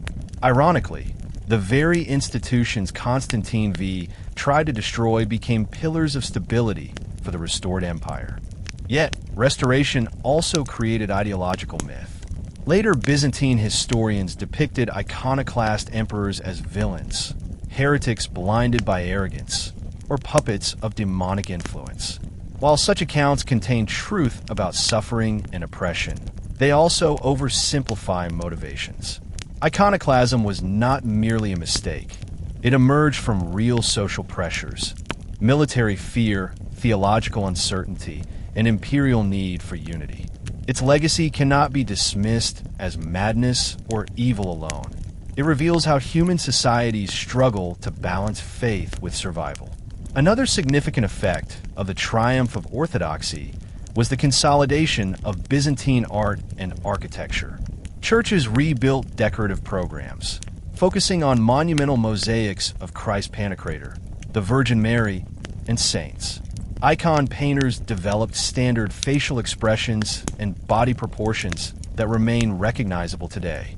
A spiritual aesthetic emerged. Upward-gazing eyes, elongated figures, golden backgrounds, symbolic geometry, and emotional stillness, all expressing the heavenly reality beyond physical form. The Church also emphasized theological education to prevent future icon disputes. Seminaries taught doctrines on incarnation and sacred imagery. Preachers delivered homilies explaining why icons were not idols. This intellectual culture strengthened orthodoxy's resilience. The aftermath of iconoclasm also influenced Byzantine politics. The emperor's role in shaping doctrine weakened. The Church gained autonomy, and imperial rulers hesitated to control theology directly.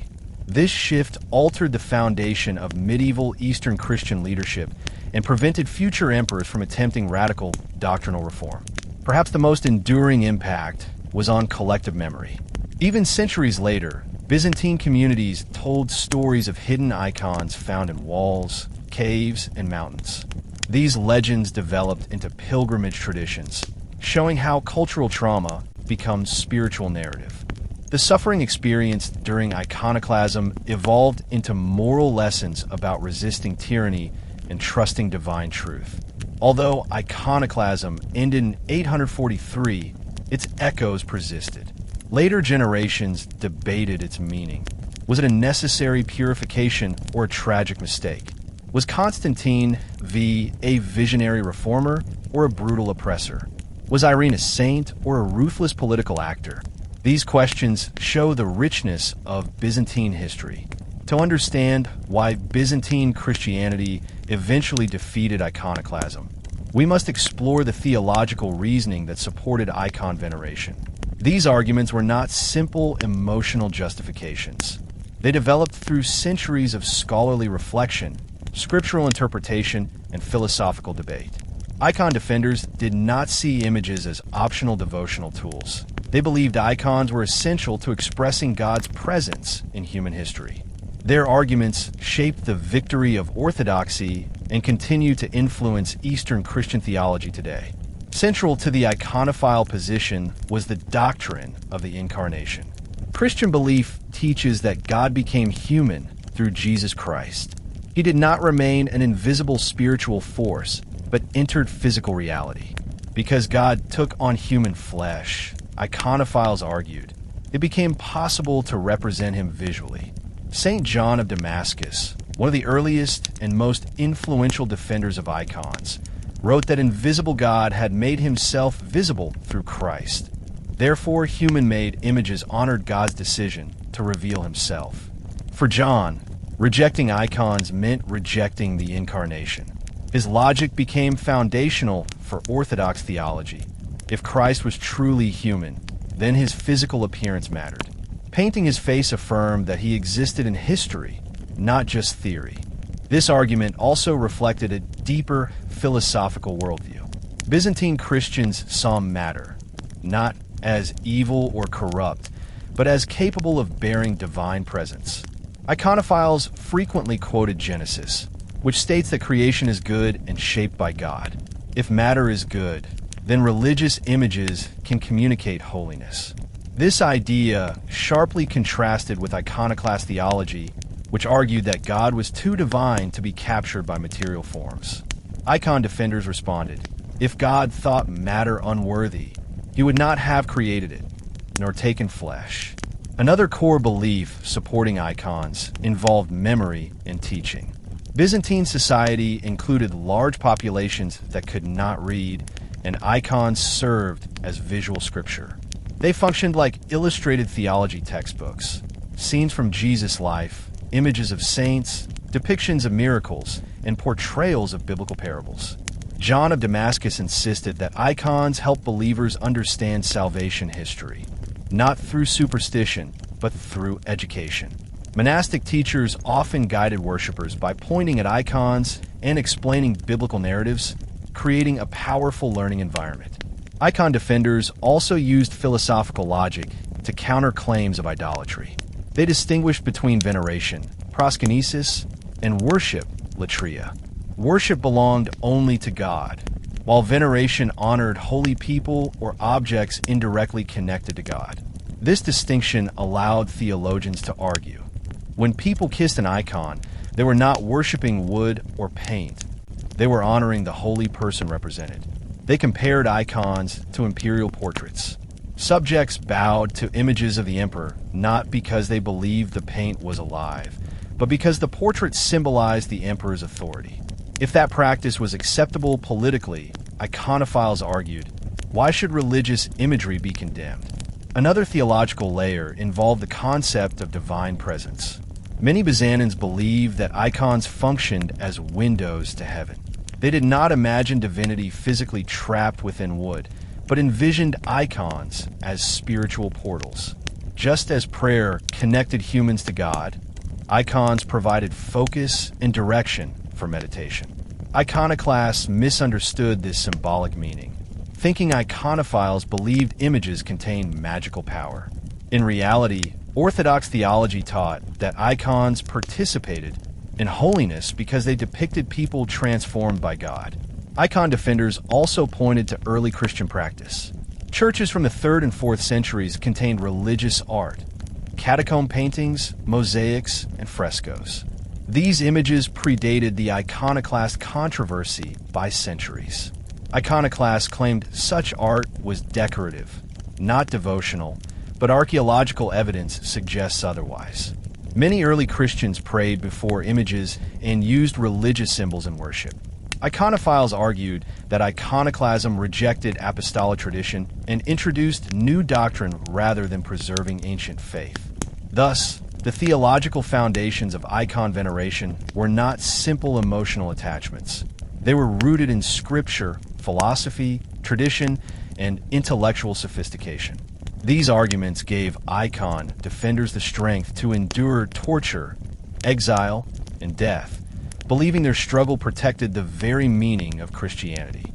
While theological principles laid the foundation for icon veneration, spiritual experience solidified it. Many believers testified that icons offered comfort, healing, and inspiration. These emotional dimensions did not replace theology.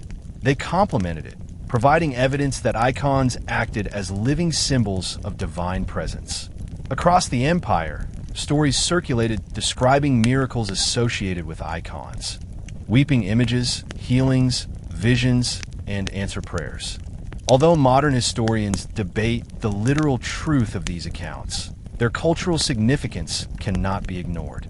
Byzantines understood their world through the language of symbol and miracle, and icons served as vessels of hope.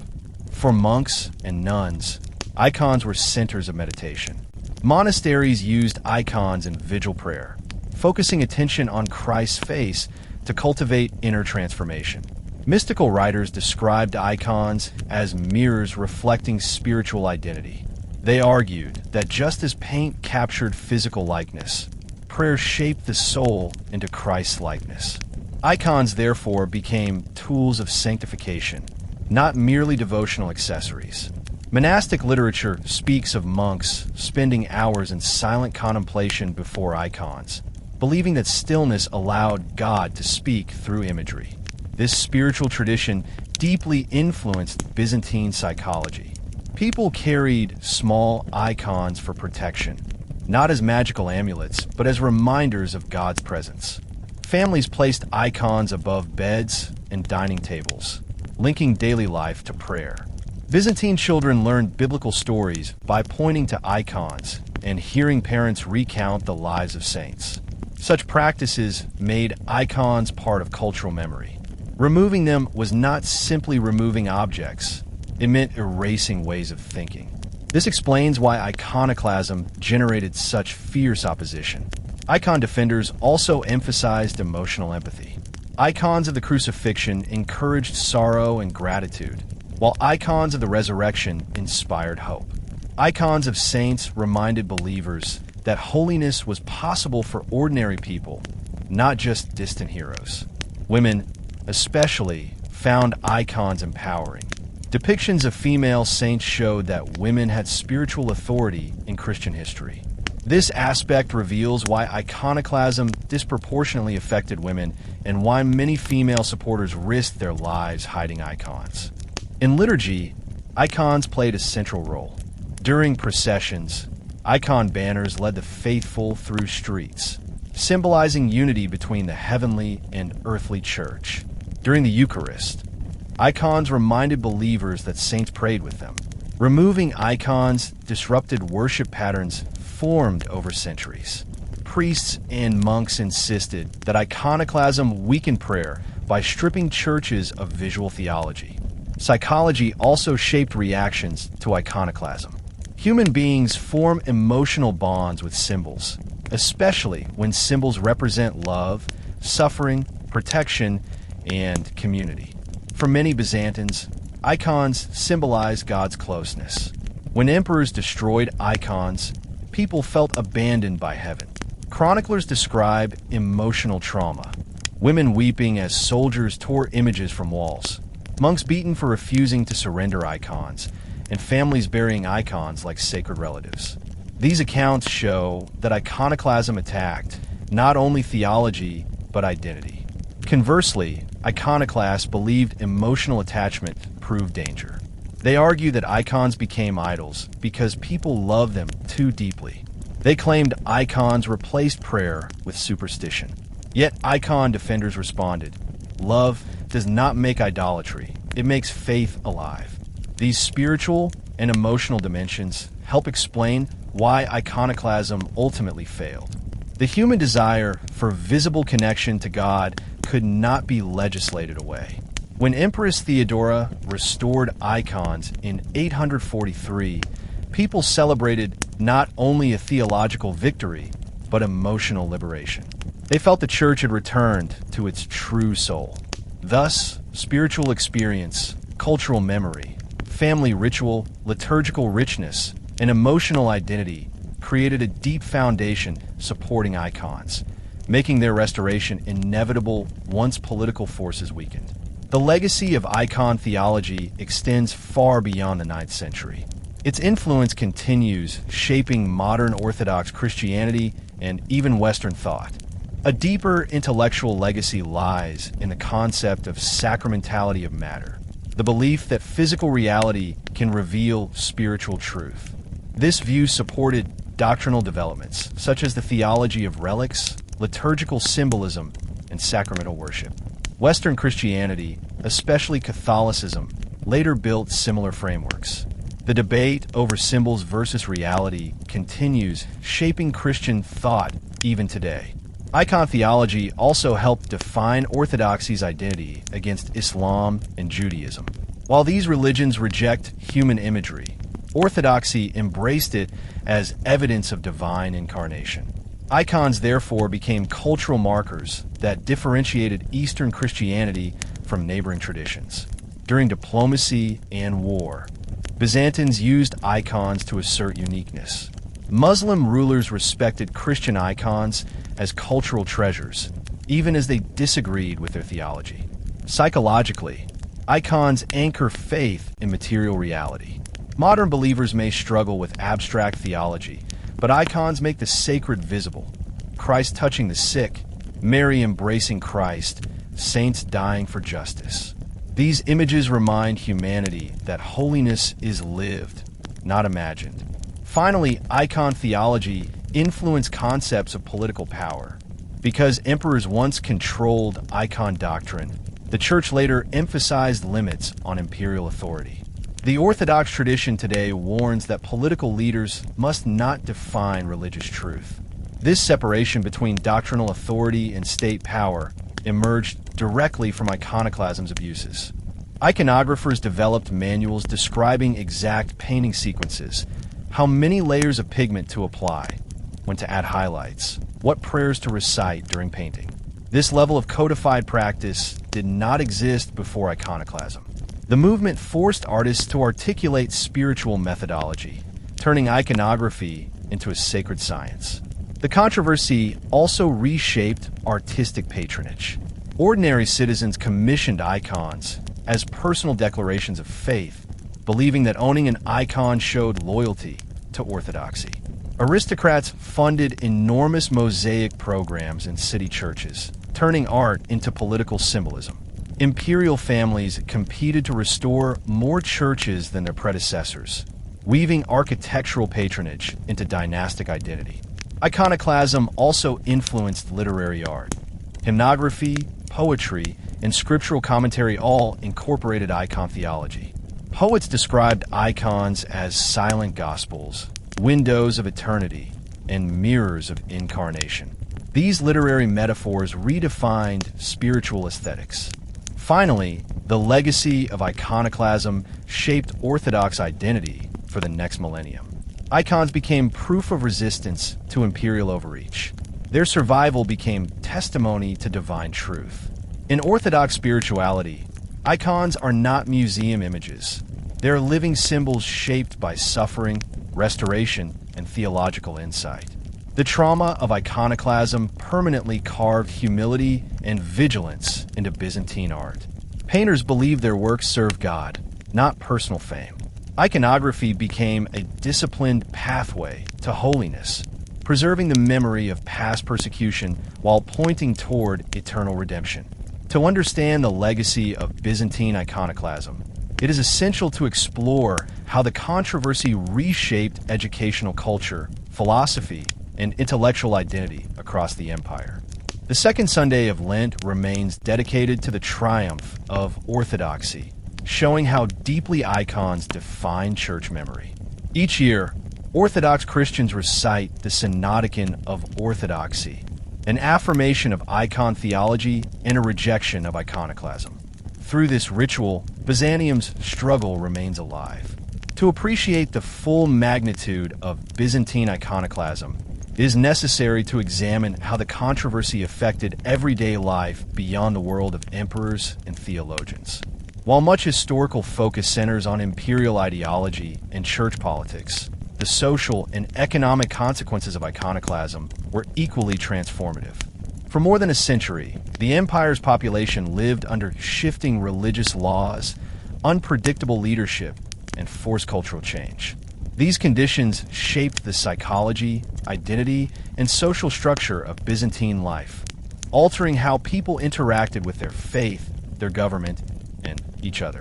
First, iconoclasm created deep class divisions. Ordinary laypeople, especially urban workers and rural villagers, often remained loyal to icons because they found spiritual comfort in visible representations of saints.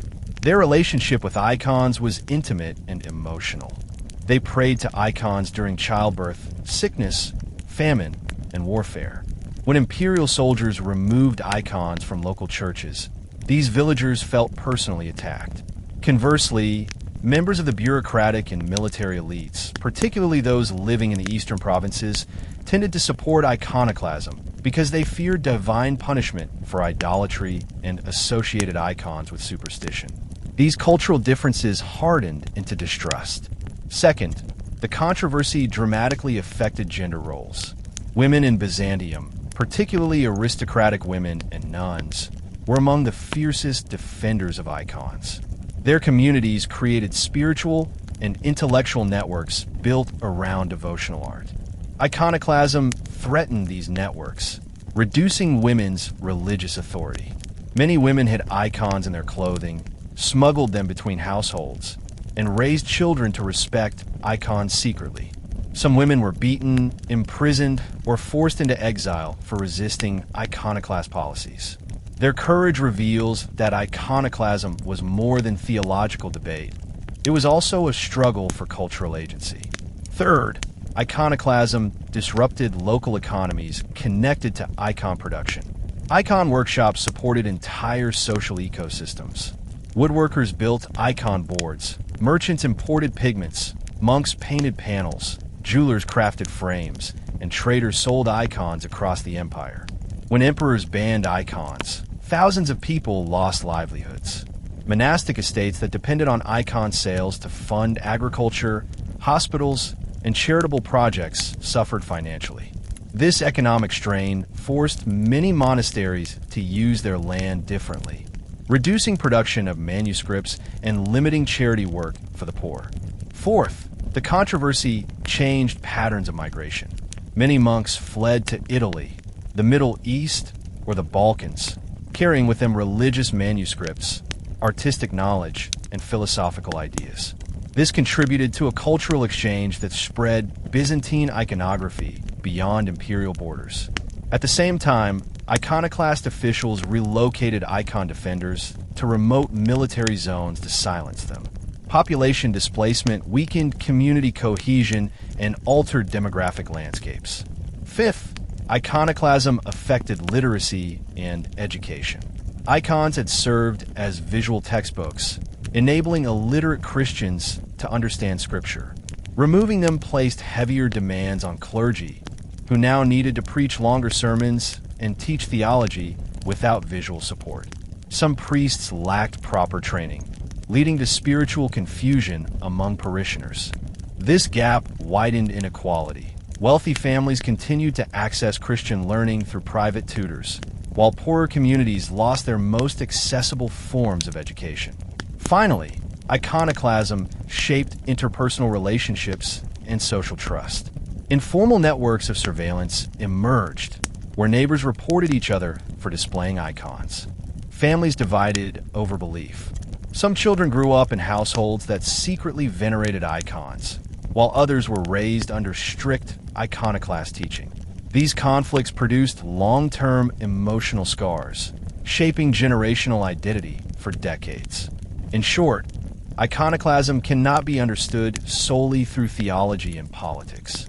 It reached into the kitchen, the marketplace, the family home, and the village chapel. It altered who people trusted, how they prayed, how they worked, and how they interpreted the world around them. Another profound consequence of iconoclasm was the shift in Byzantine artistic development. Before iconoclasm, Byzantine art thrived under the patronage of emperors, bishops, and wealthy families. Churches were filled with symbolic mosaics, ornate frescoes, carved ivory diptychs, and gilded icons. This artistic culture connected Byzantium to its Roman past and shaped Orthodox spiritual imagination. Yet, iconoclasm halted or reversed much of this artistic production. During the first iconoclast period, many religious images were stripped from churches, leaving bare walls or geometric patterns. Artistic patronage changed direction toward imperial imagery and military symbolism. Instead of painting saints, artists decorated public spaces with crosses, eagles, and battle scenes. This ideological shift altered artistic skill, as painters abandoned techniques like gilding, facial stylization, and halation patterns around holy figures. The second iconoclast period, however, was culturally different. Rather than destroying art, it promoted new artistic forms reflecting doctrinal logic. Some mosaicists developed mathematical ornamentation to replace figural imagery, inspiring more abstract art. These designs, incorporating symmetry and geometry, reveal how theology reshaped aesthetic evolution. Iconoclasm also encouraged the spread of calligraphy, manuscript illumination using non-figural decoration, and increased interest in poetic expression. Yet the most interesting artistic impact occurred after iconoclasm ended. A unique cultural rebirth unfolded because artists were forced to reconsider icon structure, symbolism, and meaning. Many iconographers believed that suffering purified the artistic tradition, stripping away decadence and leading to renewed spiritual clarity. Artists developed new hieratic styles. Elongated figures symbolized holiness, simplified backgrounds emphasized heaven, and controlled emotion replaced dramatic realism.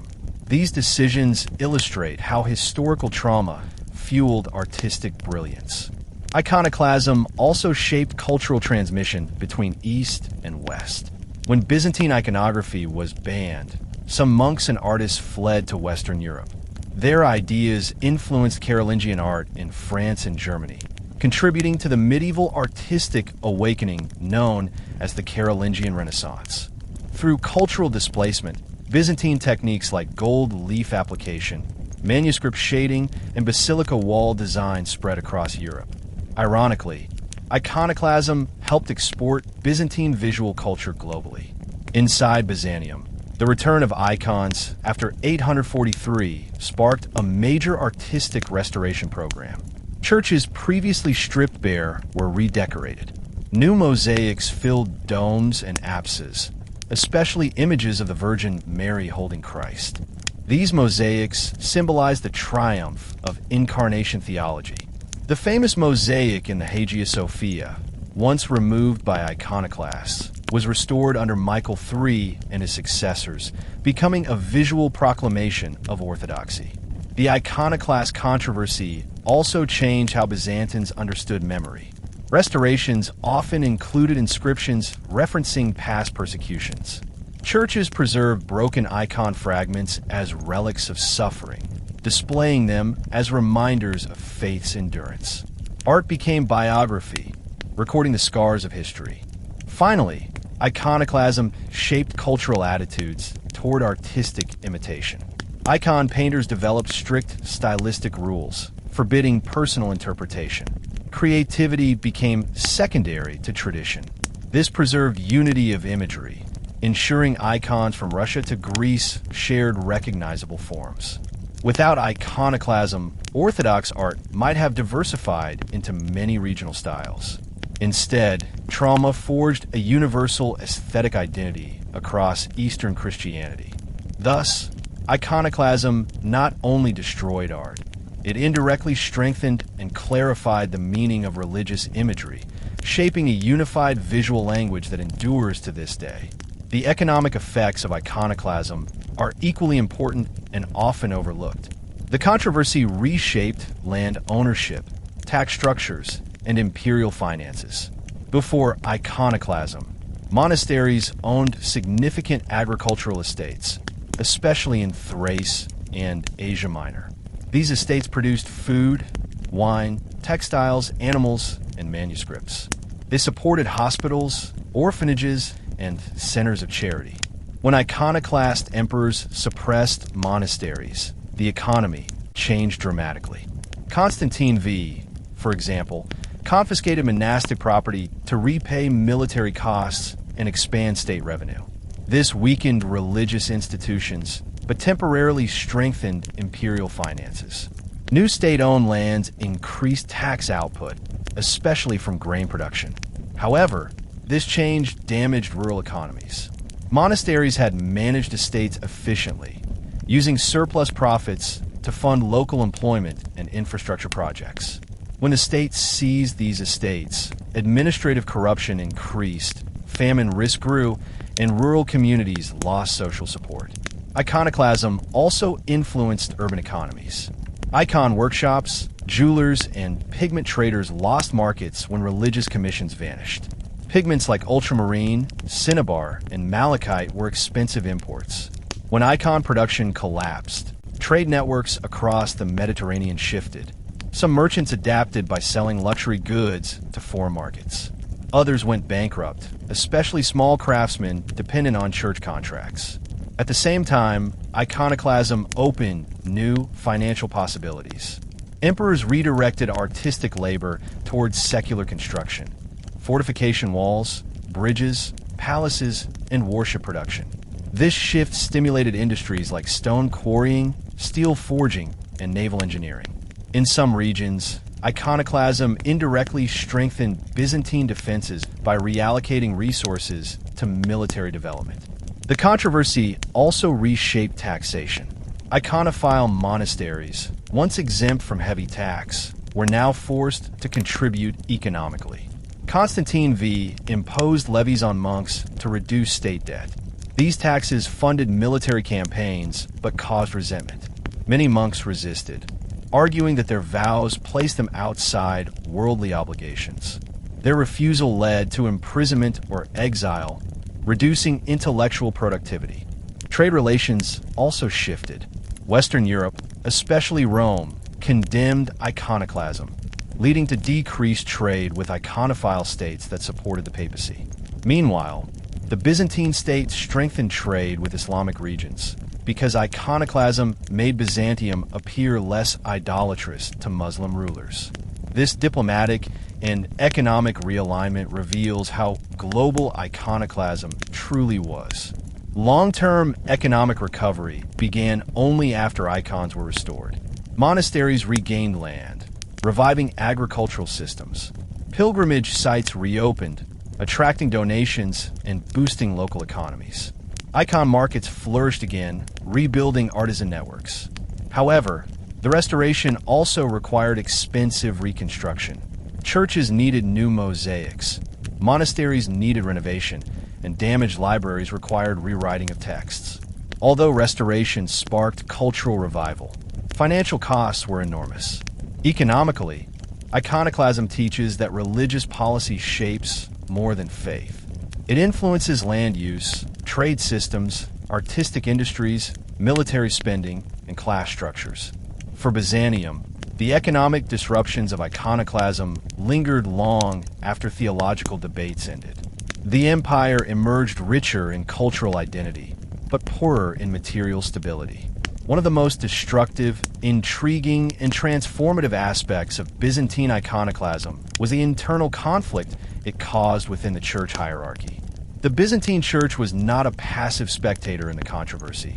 It was the battlefield where ideology, theology, spiritual authority, personal ambition, and imperial power collided. Throughout both iconoclast periods, bishops, patriarchs, monks, priests, and theologians took sides, often shaping imperial decisions as much as responding to them. The relationship between church and state, already delicate, became strained in unprecedented ways as emperors attempted to dictate belief while clergy struggled to defend doctrinal autonomy. Before iconoclasm emerged, the Patriarch of Constantinople held enormous influence. Sitting within the imperial capital, the Patriarch acted as a bridge between imperial and ecclesiastical spheres. When Leo III began questioning icons, Patriarch Germanos, I opposed him fiercely. Germanos defended icons, relying on both ancient tradition and the spiritual memory of liturgical practice. His resistance shows an early sign that iconoclasm was not simply an imperial invention. It exposed a fundamental disagreement over who spoke for Christian truth, the emperor or the patriarch. Germanos argued that icons represented the living continuity of apostolic faith. He insisted that the church, not the emperor, was guardian of doctrine. His resignation or removal in 730 revealed imperial willingness to override ecclesiastical authority, establishing the dangerous precedent that emperors could depose patriarchs if they disagreed with theology. This political intrusion intensified future conflict and planted seeds of rebellion within the clergy. Germanos' successor, Patriarch Anastasius, supported imperial iconoclasm. His appointment shows how emperors manipulated the church through patronage. Instead of allowing councils to determine doctrine, Leo III and later Constantine V selected leaders who mirrored imperial desires. This eroded ecclesiastical independence at its core. Bishops across the empire watched with fear, knowing their own positions depended not on spiritual merit, but on political loyalty. During Constantine V's reign, the church hierarchy became a weapon against monks. Bishops were pressured to condemn icon defenders, assist in confiscations, and enforce doctrine at local levels. Clergy loyal to the emperor gained wealth and security. Clergy opposing him risked exile or execution. This period saw a dramatic rise of state-controlled bishops who supported iconoclasm out of fear or ambition. Their compliance damaged church integrity, creating a new class of opportunistic ecclesiastics who shaped doctrine based on imperial threat rather than theological truth. In contrast, monastic communities became centers of resistance. Monks viewed icons as essential to prayer life and sacramental mystery. They wrote treatises defending icons, smuggled art across borders, and used liturgy to preserve memory. Figures like Theodore the Studite and his followers became lightning rods of opposition. Their writings condemned imperial interference, arguing that only an ecumenical council could change doctrine, not political force. Their defiance revived the idea of church independence, inspiring later ecclesiastical rights movements. At the Council of Hieria in 754, hundreds of bishops gathered under Constantine V to condemn icons. Yet the absence of patriarchs from other major sees, Alexandria, Antioch, Jerusalem, and Rome revealed the council's limited legitimacy. Still, it functioned as a temporary victory for imperial theology, with bishops signing documents to avoid punishment. This period also shifted clergy identity. Many priests, shaped by icon-rich worship, found it difficult to lead congregations spiritually without icons. They improvised symbolic rituals, using crosses or gospel books to replace removed images. These adaptations taught believers to reinterpret their worship spaces and revealed how resilient church communities were even under oppression. Ultimately, the iconoclast controversy forced the Byzantine Church to question who held doctrinal authority. The memory of this struggle reshaped orthodoxy permanently, proving that imperial power could never again control theology unchallenged. The second iconoclast period, 815 to 843, intensified church-state conflict, turning the religious landscape into an ideological maze. Patriarch Nikephoros, a brilliant scholar and devout icon defender, confronted Leo V's reintroduction of iconoclasm. His writings argued that reopening doctrinal disputes after an ecumenical council violated sacred law. Nikephoros insisted that the Second Council of Nicaea possessed universal authority, making iconoclasm heresy. But Leo V, influenced by military elites, refused compromise. Nikephoros was deposed and exiled, yet continued writing treatises defending icons. His exile exposed the political vulnerability of patriarchs under imperial rule. In theory, patriarchs could rival emperors in authority. In reality, they were trapped within court structures. These forced resignations undermined the moral power of the church hierarchy, encouraging bishops to act as imperial agents rather than spiritual leaders. During Michael II's reign, 820 to 829, the Patriarchate was held by Theodotus I Cassiodorus, grandson of Constantine V and a strong iconoclast supporter. His appointment further entrenched iconoclasm within clergy networks. Under him, bishops enforced icon removal and anti-icon writings circulated throughout the empire. Yet Michael II attempted moderation, encouraging debate rather than violence. His policy left clergy divided. Some believed the church could coexist under iconoclasm, while others viewed compromise as betrayal. The height of clerical transformation occurred under Theophilos, 829 to 842, whose intellectual approach shaped ecclesiastical education. Theophilos promoted scholars like John the Grammarian, who became patriarch in 837. John argued that icons confuse divine nature with human depiction, reinforcing theological iconoclasm. He encouraged scriptural learning among clergy and supported rewriting homilies to reflect anti-image theology. This reshaped church preaching. Congregations heard sermons warning against visual faith, urging them to embrace invisible worship.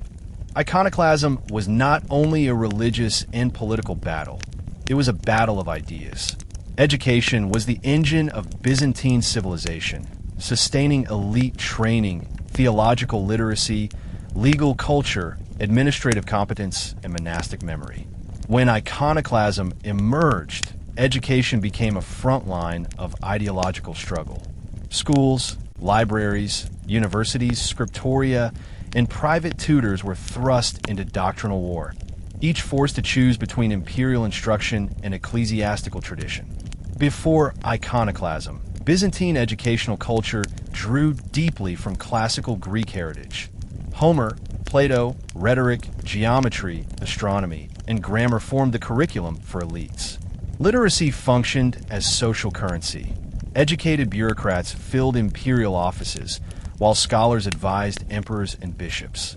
Religious education also flourished. Churches taught biblical reading, hymnography, and icon literacy. Children learned theology visually, reading sacred history through images. Monasteries copied immense volumes of manuscripts, preserving classical knowledge and Christian commentary. Papyrus and parchment scrolls filled libraries from Constantinople to Syria. When iconoclasm began, this intellectual world faced rupture. Iconoclast emperors attacked, not only images, but also the educational structures supporting icon theology. They viewed iconophile monastic schools as threats to imperial loyalty and religious purity. Constantine V especially believed classical learning nurtured arrogance and heresy. He redirected educational priorities toward military training and administrative efficiency. Some classical authors fell out of favor. Manuscripts were neglected or destroyed.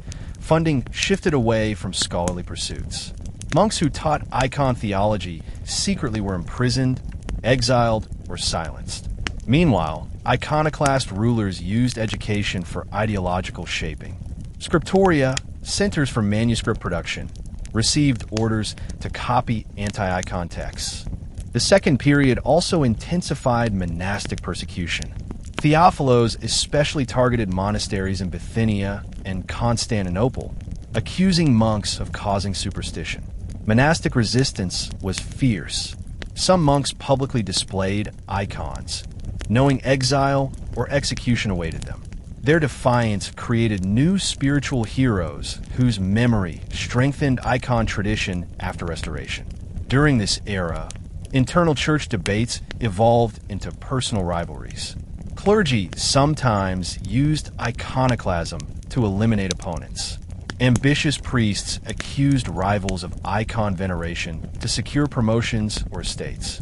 Documents from later historians record how bishops forged accusations to gain imperial favor. This corruption damaged trust between clergy and believers, weakening church integrity. However, iconoclasm also produced unexpected theological refinement. Iconophile thinkers refined distinctions between worship and veneration, clarified Christological doctrine, and strengthened theological education. Their arguments developed under pressure, resulting in clearer liturgical rules, stronger homiletic traditions, and deeper doctrinal cohesion. The Church also experienced structural adaptation. Iconoclastic liturgy altered church interiors, encouraging worship focused on scripture reading and chant rather than imagery. Even after Restoration, some aspects of this change remained, enriching Byzantine worship by blending visual and verbal theology. The final collapse of iconoclasm under Empress Theodora demonstrated the resilience of the church hierarchy. Theodora helped enthrone Patriarch Methodios, restoring icon veneration through ecclesiastical authority rather than imperial proclamation alone. This event transformed church-state relations. Patriarchs regained theological authority, and future emperors approached doctrine cautiously.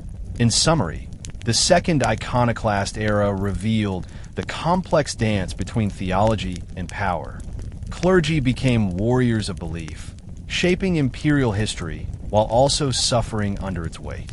Iconoclasm exposed human weakness, ambition, and corruption, but also sparked spiritual courage, theological creativity, and institutional reform.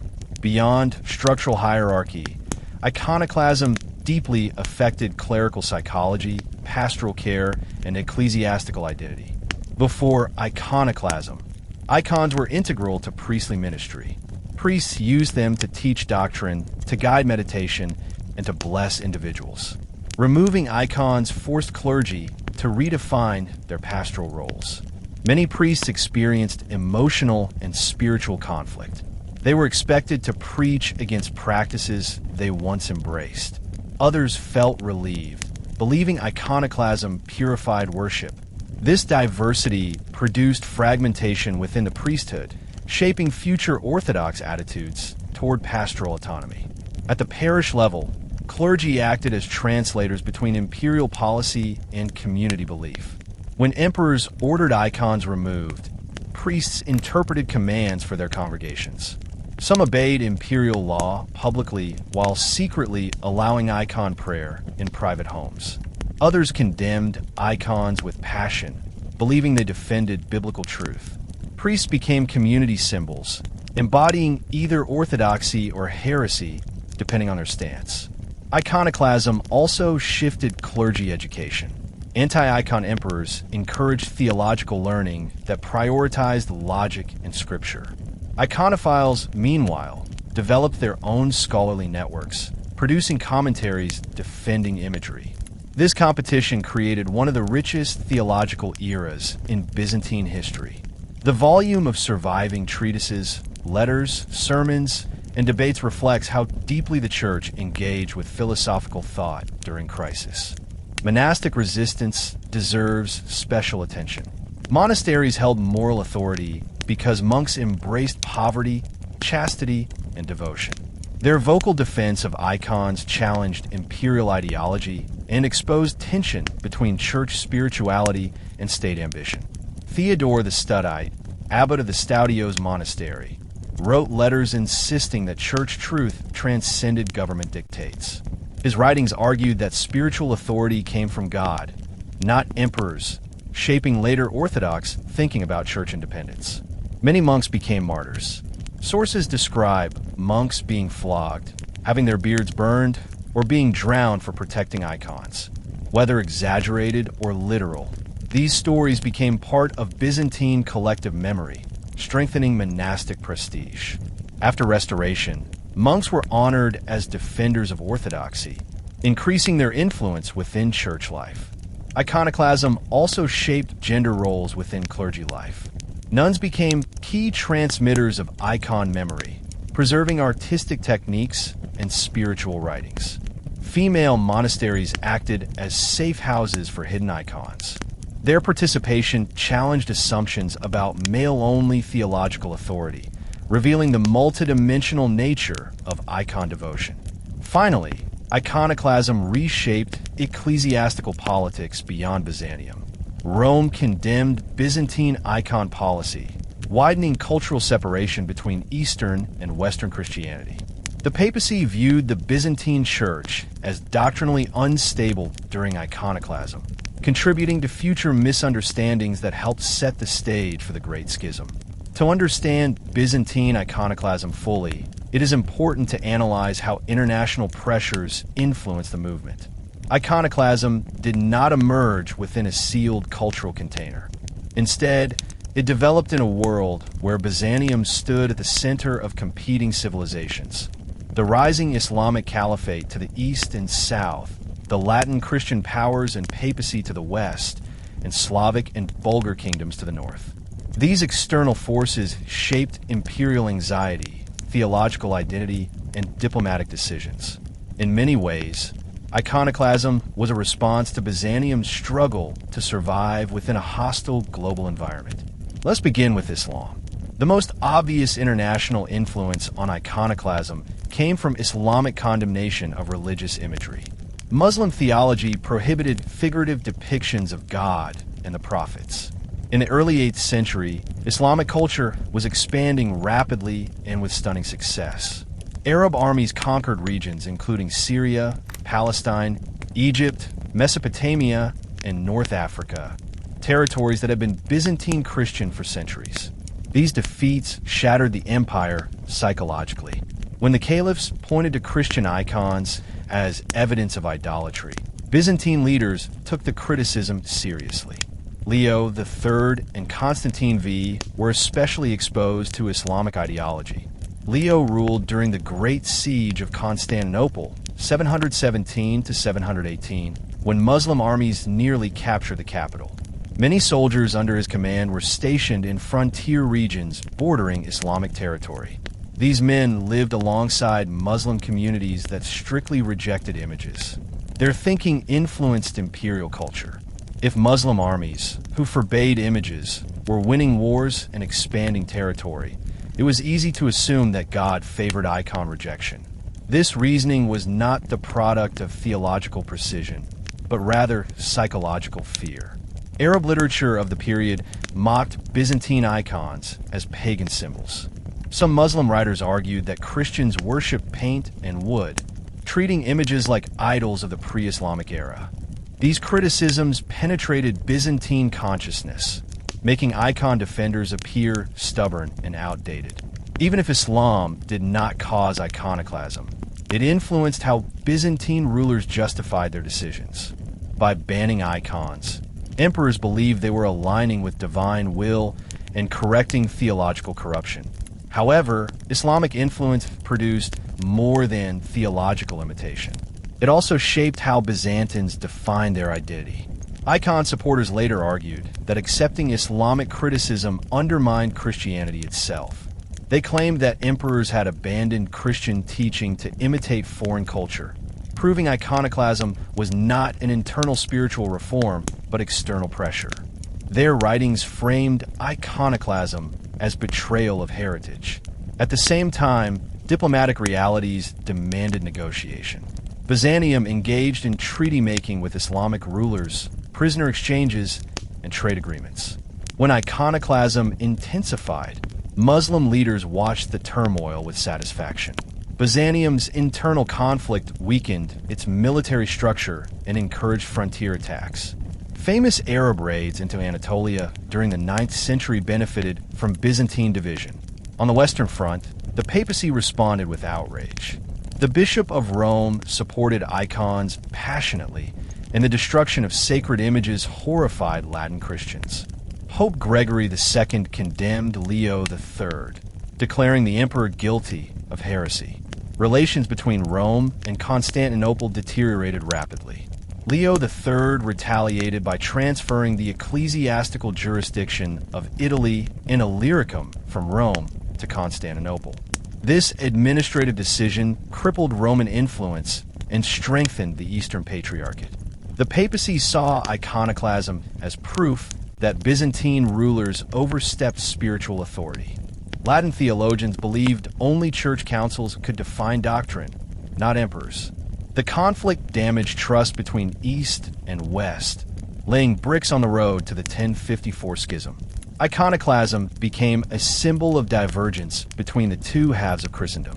Latin West emphasized papal supremacy and visible sacramental imagery, while Byzantium under iconoclasm promoted imperial theology and abstract worship. Thus, international pressures created a feedback loop.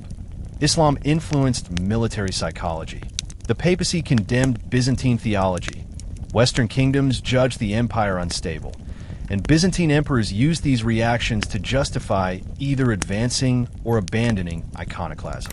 The relationship between Byzantium and the Latin West during iconoclasm was not merely theological.